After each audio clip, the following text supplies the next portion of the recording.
കർത്താവിന്റെ അതിപരിശുദ്ധമായ നാമം വാഴ്ത്തപ്പെടുമാറാകട്ടെ. നമുക്കൊരുമിച്ച് ഒരു പ്രാവശ്യം കൂടി വചനദീപ്തി സാക്ഷ്യകൂടാരത്തിലേക്ക് കടന്നു വരുവാൻ വലിയവനായ ദൈവം നമ്മുടെ ജീവിതത്തിൽ ഒരുക്കി തന്ന നല്ല സാവകാശത്തെ ഓർത്ത് ഞാൻ കർത്താവിന് സ്തോത്രം ചെയ്യുന്നു. ഇന്ന് ഒരു അനുഗ്രഹീതനായ കർത്തദാസിന്റെ സാക്ഷ്യം എത്തിക്കുവാൻ കർത്താവ് ഭാഗ്യമൊരുക്കി തന്നു. കർത്തദാസിനെ ഓർത്ത് ഞാൻ സ്തോത്രം ചെയ്യുന്നു. ആമേൻ. ബ്രദർ ദിനേശ് പി കൊല്ലത്ത് നിന്ന് നമ്മോടൊത്ത് ജോയിൻ ചെയ്തിട്ടുണ്ട്. ഇന്ന് ഞങ്ങളെ ശ്രദ്ധിക്കുന്ന ഏവർക്കും ഇന്ന് പകൽക്കാലം ഒരിക്കൽ കൂടി വീണ്ടും വരുന്നവനായ യേശു ക്രിസ്തുവിന്റെ നിസ്തുല്യ നാമത്തിൽ ഞാൻ എൻ്റെ സ്നേഹത്തെയും വന്ദനത്തെയും അറിയിക്കുകയാണ്. ഇന്ന് ഈ പകൽക്കാലത്തിങ്കൽ അനുഗ്രഹീതനായ ഒരു കർത്തദാസൻ തൻ്റെ സാക്ഷ്യം നമ്മളോട് പങ്കുവെക്കുമ്പോൾ പ്രിയപ്പെട്ടവരെ, നിങ്ങളുടെ പ്രോത്സാഹനങ്ങൾ അറിയിക്കണം. നിങ്ങൾ ഇത് മറ്റുള്ളവരിലേക്ക് തത്സമയം ഷെയർ ചെയ്യുവാൻ മറന്നു പോകരുത്. ആമീൻ. അനേക ഹൃദയങ്ങൾക്ക് ഈ സാക്ഷ്യം ഒരാശ്വാസവും വിടുതലുമായി മാറട്ടെ എന്ന് ഞാൻ ആഗ്രഹിക്കുകയും പ്രാർത്ഥിക്കുകയും ചെയ്യുന്നു. കർത്താവിന്റെ ദാസനെ ക്ഷണിക്കും മുൻപായിട്ട് കർത്തദാസിന് വേണ്ടി ഒരു നിമിഷം നമുക്ക് പ്രാർത്ഥിക്കാം. ഞങ്ങളുടെ അൻപുള്ള ദൈവമേ, സ്വർഗ്ഗസ്ഥ കർത്താവേ, ഈ നല്ല സമയത്തിനായിട്ട് സ്തോത്രം ചെയ്യുന്നു. കർത്താവെ, അവിടുത്തെ നാമത്തെ ഉയർത്തുവാൻ, അവിടുത്തെ നാമത്തിന്റെ മഹിമയ്ക്ക് വേണ്ടി കർത്താവെ സാക്ഷ്യം തന്റെ ദാസൻ പങ്കിടുവാൻ കർത്താവ് ഇന്നൊരു അവസരം ഒരുക്കിയിരിക്കുന്നുവല്ലോ. ഞങ്ങളുടെ സിസ്റ്റം, നെറ്റ്വർക്ക് എല്ലാം യാതൊരു തടസ്സവും കൂടാതായിരിക്കാൻ ദൈവം ഇടയാക്കണമേ. അവിടുത്തെ നാമത്തിന്റെ മഹത്വം വെളിപ്പെടുവാൻ ഇടയാക്കേണ്ടതിനായി പ്രാർത്ഥിക്കുന്നു കർത്താവെ. ഇപ്പോൾ ഈ സൂം പ്ലാറ്റ്ഫോമിലൂടെയും ആമേൻ ഫേസ്ബുക്ക് ലൈവിലൂടെയും കർത്താവെ, പിന്നീട് ഇത് കർത്താവെ കാണുന്ന ഓരോ മീഡിയകളിലും ദൈവനാമ മഹത്വം എടുക്കുവാൻ കർത്താവ് ഇടയാക്കേണ്ടതിനായിട്ട് ഞങ്ങൾ അവിടുത്തോട് പ്രാർത്ഥിക്കുന്നു. അങ്ങയുടെ അഭിഷിക്ത ഭൃത്തിനെ ബലപ്പെടുത്തണമേ, കൃപയിൽ സൂക്ഷിക്കണമേ. തുടക്കം മുതൽ ഒടുക്കം വരെ പരിശുദ്ധാത്മാവിന്റെ പൂർണ്ണ നിയന്ത്രണം ഉണ്ടാകുവാൻ ഞങ്ങൾ പ്രാർത്ഥിക്കുന്നു. കർത്താവ് ഞങ്ങളുടെ പ്രാർത്ഥന കേട്ടതിനായിട്ട് സ്തുതിക്കുന്നു. സകല മാനവും മഹത്വവും അവിടുന്ന് എടുക്കും. യേശു ക്രിസ്തുവിൻ ധന്യനാമത്തിൽ ചോദിക്കുന്ന പ്രാർത്ഥന ദയമൂലം കേൾക്കണമേ, സ്വർഗ്ഗസ്ഥ നല്ല പിതാവേ. ആമേൻ, ആമേൻ, ആമേൻ. Praise the lord. ഹല്ലേലൂയ. ആമേൻ. ബ്രദർ ദിനേശ്, ഹല്ലേലൂയ, എവിടെ നിന്നാണ് ജോയിൻ ചെയ്തിരിക്കുന്നതെന്ന് നമ്മുടെ പ്രേക്ഷകരുടെ അറിവിലേക്കായിട്ട് ഒരു വാക്കിൽ. ആമേൻ. സ്തോത്രം. ആന്റി, കൊല്ലം കടയ്ക്കൽ ഇപ്പോൾ താമസിക്കുന്ന വരയറ എന്ന ദേശത്താണ്. എൻ്റെ കൂടെ എൻ്റെ ഭാര്യ, 2 മക്കൾ. ഭാര്യ ഒരു ഉപജീവനത്തിനായി കോട്ടയം ജില്ല എന്ന സ്ഥലത്തായിരിക്കുന്നു. ഇപ്പോൾ ഞാനും എൻ്റെ മക്കളുമാണ് ഈ ഭവനത്തിലായിരിക്കുന്നത്. ഇപ്പോൾ ആമേൻ സ്തോത്രം, എൻ്റെ ജീവിതം കർത്താവിൽ സന്തോഷകരമായിരിക്കുന്നു. ഇനിയും ആന്റിയിലൂടെ കർത്താവ് നിയോഗിച്ച ഈ സാക്ഷ്യം പറയുവാൻ എന്നെ നിയോഗിക്കട്ടെ. ആമേൻ സ്തോത്രം. തുടർന്ന് ഇത് കേൾക്കുന്ന എല്ലാ ദൈവമക്കൾക്കും ഇതൊരു പ്രയോജനകരമാവും എന്ന് ഞാൻ പൂർണ്ണമായി വിശ്വസിക്കുന്നു. കർത്താവ് എല്ലാവരെയും മാനിച്ച് അനുഗ്രഹിക്കട്ടെ. തീർച്ചയായിട്ടും ദിനേശ്, ഈ സാക്ഷ്യം അനേകായിരങ്ങൾക്ക് ഒരു ആശ്വാസമായി മാറും. അനേകർക്ക് ക്രിസ്തുവിലേക്കൊരു ആമേൻ ഒരു മാർഗമായി കർത്താവ് ഉപയോഗിക്കുമെന്ന് വിശ്വസിക്കുന്നു. കർത്താവിന്റെ ദാസന്റെ ബാല്യകാലത്തിലെ ഒരു നല്ല സ്മരണകൾ ഏത് വിധത്തിലാണ് ജീവിതം മുൻപോട്ട് കൊണ്ടുപോയിരുന്നത്. ചെറുപ്രായത്തിലൊക്കെയും ജീവിതത്തിൽ ഒത്തിരി കാര്യങ്ങൾ നമുക്ക് പറയുവാനുണ്ട്. ഈ വിശ്വാസത്തിലേക്ക് കടന്നു വന്ന മാർഗങ്ങൾ പറയുവാനുണ്ട്. ഇവയൊക്കെയും നമ്മുടെ പ്രേക്ഷകരുടെ അറിവിലേക്കായിട്ട് കർത്താവിലേക്ക് ജനം നയിക്കപ്പെടേണ്ടതിന് തൻ്റെ ജീവിതത്തിൽ ദൈവം നൽകിയ വിടുതലുകളും എങ്ങനെയാണ് കർത്താവിനെ കണ്ടെത്തുവാൻ ഇടയായത് എന്നുള്ള കാര്യങ്ങളും കർത്താവിന്റെ ദാസന് പങ്കിടാം. അതിനായി കർത്തദാസനെ ക്ഷണിച്ചു കൊള്ളുന്നു. ആമേൻ സ്തോത്രം. ഇങ്ങനെ ഒരു അവസരം ഒരുക്കി തന്ന കർത്താവിനും അതുപോലെ കർത്താവിന്റെ പ്രേരണ അനുസരിച്ച് എനിക്ക് സൂം പ്ലാറ്റ്ഫോമിലായിരിക്കാൻ അവസരമൊരുക്കിയ ബീനാൻറ്റിക്കും അതുപോലെ എന്നെ നയിക്കാൻ കർത്താവ് നിയോഗിച്ച കർത്താവ് ദാസൻ പ്രഹ്ലാദൻ പാസ്റ്റർ, എല്ലാവർക്കും ഈ വേളയിൽ ഞാൻ നന്ദി അറിയിക്കുന്നു. ഇപ്പോൾ എന്നെ കണ്ടുകൊണ്ടിരിക്കുന്ന എല്ലാ സഹോദരങ്ങൾക്കും യേശു ക്രിസ്തുവിനെ സ്നേഹവന്ദനത്തെ അറിയിക്കുന്നു. എൻ്റെ പേര് ദിനേശ്. എൻ്റെ സ്വന്തം സ്ഥലം കൊല്ലം ജില്ലയിൽ പേഴുമൂട് എന്ന് പറയുന്ന സ്ഥലത്താണ്. അവിടെ സുലോചന പൊടിയൻ ദമ്പതികളുടെ 2 മക്കളിൽ ഇളയവനായി ജനിച്ചു. 8ാം ക്ലാസ്സോടുകൂടി വിദ്യാഭ്യാസം പാതി വഴി നിന്നുപോയി. അവിടുന്ന് ഏതാണ്ട് ഒരു 10-15 വയസ്സ് മുതൽ ഞാൻ ഹിന്ദു ആചാരപ്രകാരം ജീവിച്ച് ഉള്ള ക്ഷേത്രങ്ങൾ മൊത്തവും ഞാൻ ചെണ്ടമേളം അവതരിപ്പിച്ച് നടന്നൊരു വ്യക്തിയാണ്. അപ്പോൾ ഏതാണ്ട് ഒരു 10-15 വർഷത്തോളം ഞാൻ ആ രീതിയിൽ മുന്നോട്ട് പോയി. കഴിഞ്ഞ ഒരു ഒറ്റയ്ക്ക് നടന്ന ആ ബാല്യകാലങ്ങളിലൊക്കെയും നല്ല ഒരു ഇത് ഒരു 18 വയസ്സ് വരെയൊക്കെ ഒരു മദ്യം, മറ്റുള്ള ലഹരി എന്നിവയൊക്കെ ഉപയോഗിക്കുമായിരുന്നു എങ്കിൽ തന്നെയും ജനങ്ങളെ കൊണ്ട് എന്താണ് അയ്യ എന്ന് പറയത്തക്ക രീതിയിൽ അങ്ങനെ ആ, ഹിന്ദു ആചാരപ്രകാരം ആഘോഷിക്കുന്ന ഓണം, വിഷു ഈ കാലഘട്ടങ്ങളിലൊക്കെ, ഈ വിശേഷ ദിവസങ്ങളിലൊക്കെയും ഞങ്ങൾ മദ്യപിക്കുകയും അതുപോലെ നിർത്തി വരികയും ചെയ്യുന്ന ഒരു പ്രവണതയുണ്ടായിരുന്നു. അതിനുശേഷം ഞങ്ങൾ കേരളത്തിലും തമിഴ്നാട്ടിലുമൊക്കെ ചെണ്ടമേളത്തിന് പോവുകയും അവിടെ നിന്നൊക്കെയും, പിന്നെ പ്രത്യേകിച്ച് കേരളത്തിലെയും തമിഴ്നാട്ടിലൊക്കെ കാലാവസ്ഥ രണ്ടും രണ്ട് രീതിയാണെന്ന് എല്ലാ ദൈവങ്ങൾക്കും അറിയാവുന്ന രീതിയാണ്. അപ്പോൾ അവിടെ പോകുമ്പോഴത്തേക്ക് പിന്നെ ഒരുപാട് മദ്യപിക്കുന്ന ഒരു പ്രവണത എന്നിലുണ്ടായിരുന്നു. പിന്നീട് എന്ന് പറയുമ്പോൾ 24-ാം വയസ്സിൽ തന്നെ എൻ്റെ വിവാഹം നടന്നു. ആ, കൊല്ലം ജില്ലയിൽ തന്നെയുള്ള കടയ്ക്കൽ സ്വദേശി രഞ്ജിനിയാണ് എൻ്റെ വധുവായി വന്നിരിക്കുന്നത്. അപ്പൊ ആ രഞ്ജിനിയെ ഞാൻ വിവാഹം കഴിച്ചതിന് ശേഷം ഞാൻ ഈ ഹിന്ദു ആചാരപ്രകാരം തന്നെയാണ് ജീവിച്ചത്. അതിനുശേഷം എൻ്റെ മൂത്ത മകൻ ജനിച്ചു. എൻ്റെ മൂത്ത മകന്റെ പേര്, അവനെ ചർച്ചിൽ ഇസാഖ് എന്ന് വിളിക്കും, ഒഫീഷ്യൽ നെയിം ദീപക് എന്നാണ്. ഇളയ മോന്റെ പേര് ദേവ്. അങ്ങനെ മൂത്ത മകന് ചെറിയൊരു ശാരീരിക അസ്വസ്ഥത മൂലമാണ് ഞങ്ങൾ കർത്താവിനെ അറിയാൻ തുടങ്ങിയത്. അതിനു മുമ്പ് എൻ്റെ മൂത്ത ജ്യേഷ്ഠൻ രമേശ്, ഗീത ദമ്പതികൾ പേഴുമൂട്, ഞാൻ ജനിച്ചു വളർന്ന സ്ഥലത്ത് പേഴുമൂട് AG ചർച്ചിൽ കർത്താവിൽ പ്രിയദാസൻ ജോയ് പാസ്റ്ററുടെ സഭയിൽ ഞങ്ങൾ കടന്നു പോവുകയും അവിടെ വെച്ച് എൻ്റെ മൂത്ത മകന് പ്രാർത്ഥനയിലൂടെ ശാരീരിക അസ്വസ്ഥത മാറിക്കിട്ടുകയും ചെയ്തു. എന്നിരുന്നാൽ തന്നെയും ആ സമയത്ത് ഞാൻ നല്ല രീതിയിൽ മദ്യപിക്കുന്ന ഒരു വ്യക്തിയായിരുന്നു. ആ മദ്യപാന നിമിത്തം ചർച്ചിൽ പോവുകയും ഞാൻ തിരികെ കടയ്ക്കൽ സ്റ്റാൻഡിൽ വരുമ്പോഴത്തേന് എൻ്റെ ഭാര്യയെയും കുഞ്ഞുങ്ങളെയും സ്റ്റാൻഡിൽ നിർത്തിയിട്ടാണ് ഞാൻ പിന്നെ ബാറിലേക്ക് മദ്യപിക്കാൻ പോകുന്നത്. അപ്പോൾ അവിടെ നിന്നും ഏതാണ്ട് ഒരു 2-3 മാസം ചർച്ചിൽ പോവുകയും ഒരു വിടുതലും ഇല്ലാതെ മുന്നോട്ട് കടന്നു പൊയ്ക്കൊണ്ടിരിക്കുകയും ചെയ്യുന്ന വേളയിൽ എൻ്റെ ഭാര്യ എന്നോട് ഇണങ്ങി.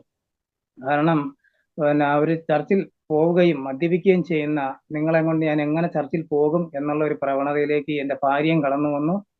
അപ്പോൾ ഞാൻ അതിനെന്താണ് ഒരു വില കൽപ്പിച്ചില്ല എന്ന് മാത്രമല്ല, ചർച്ചിൽ പോക്ക് അവിടെ വെച്ച് സ്റ്റോപ്പ് ആവുകയും പിന്നീട് ഞാൻ വീണ്ടും ജാതീയപരമായിട്ട് ജീവിക്കാൻ തുടങ്ങി. എൻ്റെ ഭാര്യാഗൃഹത്തിൽ തന്നെയാണ്, കുടുംബത്തിൽ തന്നെയാണ് ഞാൻ ജീവിക്കാൻ തുടങ്ങിയത്. അവിടെ വെച്ച് ഞാൻ ഏതാണ്ട് 1.5 വയസ്സ് വരെ ഞാൻ എൻ്റെ മൂത്ത മോന്റെ 1.5 വയസ്സ് വരെ ഞാൻ പിന്നെ വളരെ ലൈറ്റായിട്ട് മദ്യപിച്ചിരുന്നു ഞാൻ. അതായത് എൻ്റെ ഉപജീവനം ചെയ്ത് കിട്ടുന്ന സാമ്പത്തികം 3/4 പങ്കും എൻ്റെ ഭാര്യയുടെ കൈവശം കൊണ്ട് കൊടുക്കുമ്പോൾ എൻ്റെ ഭാര്യ തന്നെ എന്നോട് ചോദിച്ചിട്ടുണ്ട്, എല്ലാ പുരുഷന്മാരും മദ്യപിക്കുന്നു, തമാശക്കാണ് ചോദിച്ചത്, എൻ്റെ ഭർത്താവിനും ശാലൊക്കെ ഒന്ന് മദ്യപിക്കാമോ എന്ന് ചോദിച്ചു. കാരണം മറ്റൊന്നുമല്ല, വലിയ കഠിന പണിയൊക്കെ ചെയ്തിട്ട് വരുമ്പോഴത്തേക്ക് ഞാൻ അതുപോലെ ആ സാമ്പത്തികം കൊണ്ട് കൊടുക്കുമ്പോഴത്തേക്ക് ചോദിക്കും. എല്ലാ പുരുഷന്മാരും പറയുന്ന ഒരു കാര്യമുണ്ട്, ശരീരവേദന മാറ്റാൻ വേണ്ടി മദ്യപിച്ചൂടെ എന്ന് ചോദിക്കുന്ന ഒരു പല്ലവി എൻ്റെ ഭാര്യയും എന്നോട് ചോദിക്കാൻ ഇടയായി തീർന്നു. അപ്പോ ഞാനത് എന്താണ് ചെറിയ രീതിയിൽ തുടങ്ങി, അത് വലിയ രീതിയിൽ മുന്നോട്ട്, അതായത് ഒരു ഗ്ലാസിന്റെ പകുതി കഴിക്കുന്ന ഞാൻ ആ പകുതി, മുക്കാല്, ഫുള്ള് അങ്ങനെ പോയി മുകളിലോട്ട് അങ്ങനെ കയറി പോവുകയുണ്ടായി.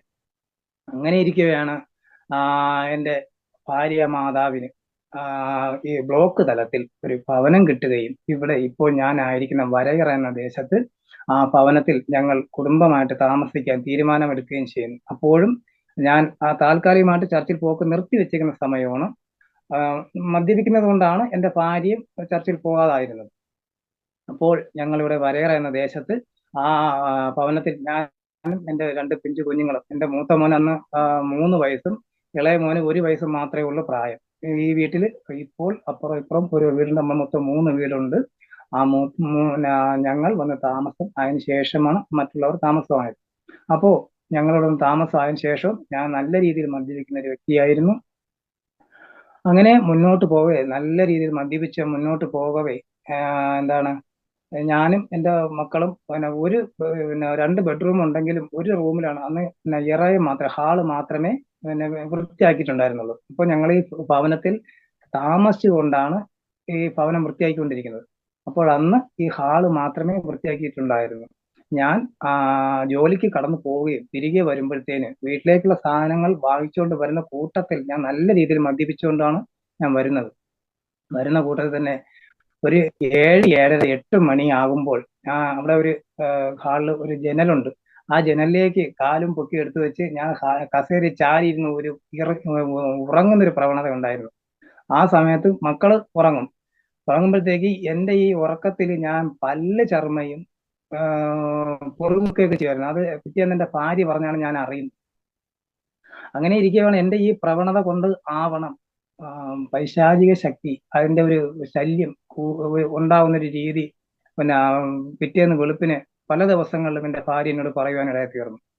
അങ്ങനെ ഒരു ദിവസം ഞാനിത് ഇത് സത്യമാണോ അല്ലേ അല്ലെങ്കിൽ എന്റെ ഭാര്യ എന്നെ പറ്റിക്കാൻ പറയുന്നതാണോ എന്ന് അറിയാൻ വേണ്ടി ഒരു ദിവസം ഞാൻ പണിയും കഴിഞ്ഞിട്ട് ഞാൻ മദ്യപിക്കാതെ വന്നു.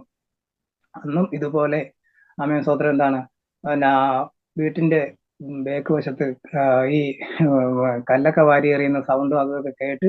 പക്ഷെ അന്നൊന്നും എനിക്ക് ഭയം തോന്നിയില്ല. പിറ്റേന്ന് കാലത്ത് ഞാൻ പണിക്ക് പോയില്ല. പണിക്ക് പോവാതെ ഭവനത്തിലായിരുന്നു. ഏകദേശം ഒരു 4 മണി സമയമായപ്പോഴത്തേക്ക് ഞാനും എന്റെ ഭാര്യയും കൂടി ഹാള് ഹാളിന്റെ വാതിൽപ്പടിയിൽ നിന്ന് സംസാരിച്ചുകൊണ്ടിരിക്കവേ ഒരു 4 മണി സമയം ഞങ്ങൾ സംസാരിച്ചുകൊണ്ടിരിക്കവേ ഞങ്ങൾ പാത്രങ്ങൾ അടുക്കി വെക്കുന്ന ആ ഒരു സെറ്റ് ഇങ്ങനെ അടുക്കളയിൽ വെച്ച് വെക്കുകയാണ്. അപ്പൊ അത് വന്ന് ഇങ്ങനെ എടുത്ത് നമ്മൾ നിന്നും കൊണ്ട് തറയിലിടുന്ന ഒരു സൗണ്ട് ഞാനും കേട്ടു, എന്റെ ഭാര്യയും കേട്ടു. അപ്പോ എന്റെ ഭാര്യ അപ്പോൾ തന്നെ പറഞ്ഞു, കേട്ടാ, നിങ്ങൾ പരീക്ഷിക്കാൻ ഇരിക്കുകയല്ലായിരുന്നു, ഇപ്പൊ കേട്ടല്ല സംഭവം എന്താണെന്നുള്ളത്. ഞാൻ ആ ശബ്ദം കേട്ട ആ സ്പോട്ടിൽ തന്നെ അടുക്കളയിൽ പോയി നോക്കിയപ്പോഴത്തേക്ക് പാത്രങ്ങൾ ഇരുന്ന അതേപടി അത് അവിടെ ഇരിക്കുകയും ചെയ്യുന്നു എന്ന സൗണ്ടും കേട്ടു. അപ്പോൾ എനിക്ക് ഈ കേട്ട ആ സത്യമായ കാര്യം കേട്ടതിൽ ഉൾപ്പെടെ എനിക്ക് ചെറിയൊരു ഉൾഭയം എനിക്ക് തോന്നിയിരുന്നു. അന്ന് വരെ എനിക്ക് ഭയം തോന്നിയിരുന്നില്ല. അന്ന് വരെ ആ സഹോദരൻ എന്താണ് ആ ഒരു ഹിന്ദു ആചാരപ്രകാരം ജീവിക്കുന്ന ഒരു വ്യക്തി എന്താണോ ചെയ്യുന്നത്, ആദ്യം മന്ത്രവാദിയെ കാണുക. ആ മന്ത്രവാദിയെ എന്റെ ഭാര്യയുടെ അമ്മ തന്നെ എന്താണ് നമുക്ക് വിളിച്ചു വരുത്തി ചെയ്തു. ഇവിടെ വന്നതിന് ശേഷം ആ മന്ത്രവാദി വന്ന് ചെയ്തത് പക്ഷെ വിശ്വസിച്ച നമുക്ക് എതിരായി ആ മന്ത്രവാദി നമുക്കെതിരായി ഓരോന്ന് ചെയ്യുകയും ഞാൻ പണിതുകൊണ്ടിരുന്ന എന്താണ് അന്ന് വരെ ഞാൻ പാറപ്പണി പോയിക്കൊണ്ടിരുന്ന ഞാൻ കുറച്ച് നാളത്തേക്ക് ടാപ്പിങ്ങിന് തീരുമാനമെടുക്കുകയും ആ ടാപ്പിങ് ചെയ്തുകൊണ്ടിരിക്കവേ അവിടെ വെച്ച് തന്നെ എനിക്ക് എന്താണ് ഈ വീട്ടിലുള്ള ശല്യം തീർക്കാൻ വേണ്ടി അവിടുന്ന് എൻ്റെ കയ്യിൽ കുറെ ഭസ്മം, നെല്ല് എന്നിവയൊക്കെ എന്റെ കയ്യിൽ തന്നിട്ട് ആ ഞാൻ എവിടെയൊക്കെ ജോലിക്ക് പോകുന്നു അവിടെയൊക്കെയും കൊണ്ട് ഇടാൻ പറഞ്ഞു. അത് എന്റെ നല്ലതിനാണ് എന്ന് പറഞ്ഞ് വിശ്വസിപ്പിച്ചു ഇവിടെയൊക്കെ കൊണ്ട് എന്നെ കൊണ്ട് ഇടിച്ചു. അപ്പോ എന്താണ് സംഭവിച്ചതെന്ന് ചോദിച്ചു കഴിഞ്ഞാൽ എന്റെ ഉപജീവന മാർഗം വണ്ടി സഡൻ ബ്രേക്ക് ഇടും പോലെ മൊത്തത്തിൽ അവിടെ അങ്ങ് സ്റ്റക്കായി.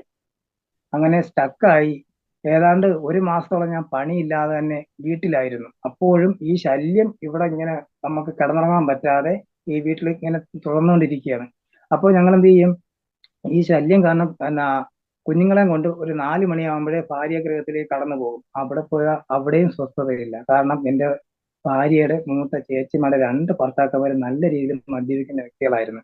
അപ്പൊ അവിടെ പോകുമ്പോഴത്തേക്ക് ഞാൻ കഴിക്കുന്ന കൂട്ടത്തിലുണ്ട് അവർ എനിക്കും തരും. അപ്പൊ ഞാൻ അവിടെയും എന്താണ് മദ്യപിക്കും, ഇവിടെ വരുമ്പോ ഇവിടെയും മദ്യപിക്കും.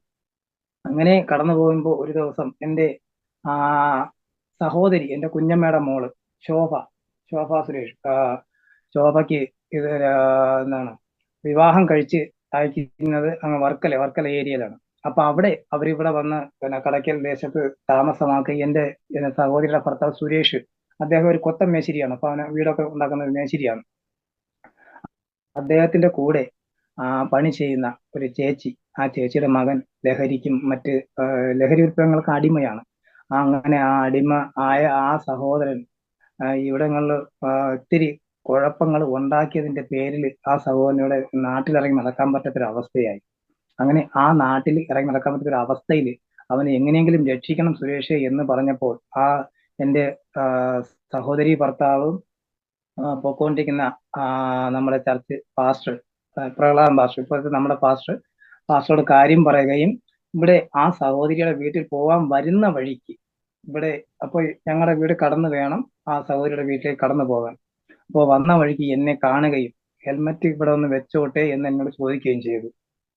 ആ ചോദിച്ച വഴിക്ക് ഞാൻ പറഞ്ഞു, അനന്ത പാസ്റ്ററെ വെച്ചിട്ട് പൊക്കോ. കാര്യം ഞാൻ മുമ്പ് പിന്നെ കുറെ നാൾ മുമ്പ് ഞാൻ ചർച്ചിൽ പോയിക്കൊണ്ടിരുന്നതാണല്ലോ.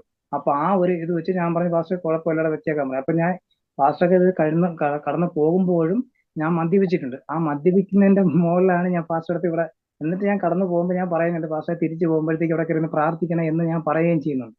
അങ്ങനെ അവരവിടെ പോയി ഏതാണ്ട് ഒരു 10-15 മിനിറ്റോളം അവിടെ ചെലവഴിച്ചിട്ട് ഇവിടെ വന്ന് എനിക്കും എന്റെ കുടുംബത്തിനും വേണ്ടി പ്രാർത്ഥിച്ചു. അതുവരെ എന്താണ്, കർത്താവിന് ഇഷ്ടമില്ലാത്തതും പിശാചിന് ഇഷ്ടമുള്ളതുമായ സകലതും ആ, കർത്താവിന്റെ ദാസൻ ഇവിടുന്ന് ഈ ഭവനത്തിൽ നിന്ന് എന്നെ കൊണ്ടുപോവുകയും അതുപോലെ കർത്താവിനെ കുറിച്ച് എനിക്ക് പറഞ്ഞു തരികയും, ഒരുപാടൊന്നും എനിക്ക് പറഞ്ഞു തരേണ്ടി വന്നില്ല. കാരണം ഞാൻ മുമ്പ് ചർച്ചിൽ പോയിട്ടുള്ളതും പിന്നീട് ഞാൻ മദ്യപിക്കുകയും ചെയ്യുന്ന വ്യക്തി ആയതുകൊണ്ട് ആ, കർത്താവിന്റെ ദാസൻ എന്നോട് ഒരുപാടൊന്നും സംസാരിക്കേണ്ടി വന്നില്ല. എങ്കിൽ തന്നെയും പാസ്റ്റർ ഇവിടുന്ന് പറഞ്ഞിട്ട് പോയി, പിറ്റേ ആഴ്ച കൂടി ഞാൻ ചർച്ചിൽ പോക്ക് തുടങ്ങി. ചർച്ചിൽ പോയെങ്കിലും ആമേൻ സ്തോത്രം, എന്റെ മദ്യപാനം അവിടെ കൊണ്ടൊന്നും നിന്നില്ല. ആ ഇത് തുടർന്ന് അങ്ങനെ പൊക്കോണ്ടിരിക്കവേ തന്നെ ഇവിടുന്ന് തിരുവനന്തപുരം ജില്ലയിലെ പരുവന്നൂർ എന്ന സ്ഥലത്താണ് എൻ്റെ ദേവദാസൻ താമസിക്കുന്നത്. അപ്പൊ അവിടെ ആ നെല്ലിക്കുന്ന് എന്ന് പറയുന്ന സ്ഥലത്താണ് ചർച്ച്. ഇപ്പോൾ ആ ചർച്ച ആയിരിക്കുന്നത് കാക്കാണിക്കര എന്ന് പറയുന്ന സ്ഥലത്താണ് ആ ചർച്ച ആയിരിക്കുന്നത്. അപ്പോ അതിനുശേഷവും കടുവപ്പാറ എന്ന സഭയിലും ഞങ്ങള് ആരാധനയ്ക്ക് പോയിക്കൊണ്ടിരുന്നു. പക്ഷെ ഈ നെല്ലിക്കുന്ന് എന്ന് പറയുന്ന സ്ഥലത്ത് ആരാധിച്ചുകൊണ്ടിരുന്ന സമയത്ത്, അവിടെ ഞങ്ങൾ പൊയ്ക്കൊണ്ടിരുന്ന സമയത്ത് സുവിശേഷ വിരോധികൾ നിമിത്തം ചർച്ച് അടയപ്പെട്ടു. ആ ചർച്ച് അടയപ്പെട്ട സമയത്ത് പാസ്റ്റർ എന്ത് ചെയ്ത്, ദൈവാലോചന പ്രകാരം എല്ലാ ദൈവമക്കളുടെ ഭവനങ്ങളിലും വെളുപ്പിന് 4 മണിക്ക് ആരാധന തുടങ്ങി. ഏതാണ്ട് തിരുവനന്തപുരം ജില്ലയിൽ സ്വന്തം ഭവനത്തിൽ ആരാധന തുടങ്ങി വർക്കല ഏരിയയിലാണ് ആരാധന നിർത്തുന്നത്. അങ്ങനെ ഇരിക്കവെയാണ് ആരാധന നടത്തി വന്നപ്പോഴത്തേക്ക് ഇവിടെ നമ്മുടെ ഈ പരേറുള്ള വീട്ടില് നമ്മുടെ അവിടെ നിന്നുള്ള സഹോദരങ്ങളും സഹോദരിമാരൊക്കെ വരുമായിരുന്നു. അങ്ങനെ ഇവിടെ വന്ന് പ്രാർത്ഥന നടത്തിക്കൊണ്ടിരിക്കുക എന്താണ്, അപ്പോഴും ഞാൻ മദ്യപാനം ഒരു സൈഡിൽ ചെറിയ രീതിയിൽ മുന്നോട്ട് വെച്ചുകൊണ്ടിരിക്കുകയാണ്. പിന്നെ ഒരു കാര്യം എന്ന് പറയുമ്പോഴത്തേക്ക് ഞാൻ മദ്യപിച്ചുകൊണ്ട സമയത്ത് പാസ്റ്റർ ചർച്ചിൽ പോകുന്ന സമയത്ത് തന്നെ മദ്യപിക്കും, പൈസ ഇല്ലാത്ത സമയത്ത് ഞാൻ നുണ പറഞ്ഞ് പാസ്റ്റർ കയ്യിൽ നിന്ന് സാമ്പത്തികം മേടിക്കും. കാര്യം വണ്ടിക്കൂലിക്ക് പൈസ ഇല്ലാന്ന് പറഞ്ഞ് ഞാൻ സാമ്പത്തികം പാസ്റ്റർ കയ്യിൽ നിന്ന് വാങ്ങിക്കുമായിരുന്നു. എന്നിട്ട് 2 മക്കളെയും ഭാര്യയും കടയ്ക്ക് സ്റ്റാൻഡിൽ കൊണ്ട് നിർത്തിയിട്ട് ഞാൻ ബാറിലേക്ക് പോകും, മദ്യപിക്കാൻ പോകും. അങ്ങനെ പോകുമ്പോഴത്തേക്ക് ഏതാണ്ട് 1 മാസത്തോളം അവിടെ ഞാൻ എന്റെ ഭാര്യ പറഞ്ഞ്, നിങ്ങൾ മാനസാന്തരപ്പെട്ടല്ലാതെ ഇനി ഞാൻ ചർച്ചിലേക്ക് പോകത്തില്ല എന്ന് പറഞ്ഞു. അപ്പൊ അത് എനിക്ക് കൂടുതൽ എളുപ്പമായതേ ഉള്ളൂ. കാര്യം മദ്യപിക്കാൻ അവസരം ഇനി തോനെ കിട്ടുമല്ലോ എന്നുള്ള ഒരു ചിന്ത എന്നിലുണ്ടായി. പക്ഷെ അതെല്ലാം തെറ്റാണെന്ന് കർത്താവ് തമ്പുരാൻ തന്നെ എനിക്ക് കാണിച്ചു തന്നു. കാരണം എന്റെ ഈ പ്രവൃത്തി മൂലം എന്റെ ഭാര്യ ഒന്നിലേറെ തവണ ആത്മഹത്യ ചെയ്യാൻ ശ്രമിച്ച ഒരു പ്രവണത ഉണ്ടായി. അപ്പൊ അതുമൂലം ഞാൻ എൻ്റെ എന്താണ് മനസ്സ് എന്റെ കർത്താവ് എന്നെ തൊട്ടു എന്ന് വേണം പറയാൻ, എന്നെ പിടിക്കേണ്ട സ്ഥാനത്ത് പിടിച്ചു എന്ന് വേണം പറയാൻ. എന്റെ മനസ്സ് ഒരല്പം മാറുകയും ഞാൻ പിന്നെ ആലയത്തിലേക്ക് പോകാൻ ഇടവരുകയും ചെയ്തു. പലതവണ ഉപവാസത്തിലൊക്കെ ഇരുന്നു എങ്കിലും എന്റെ മദ്യപാനം നിർത്തുവാൻ എനിക്ക് ആ ഒരു ബലം എനിക്ക് കിട്ടിയില്ല.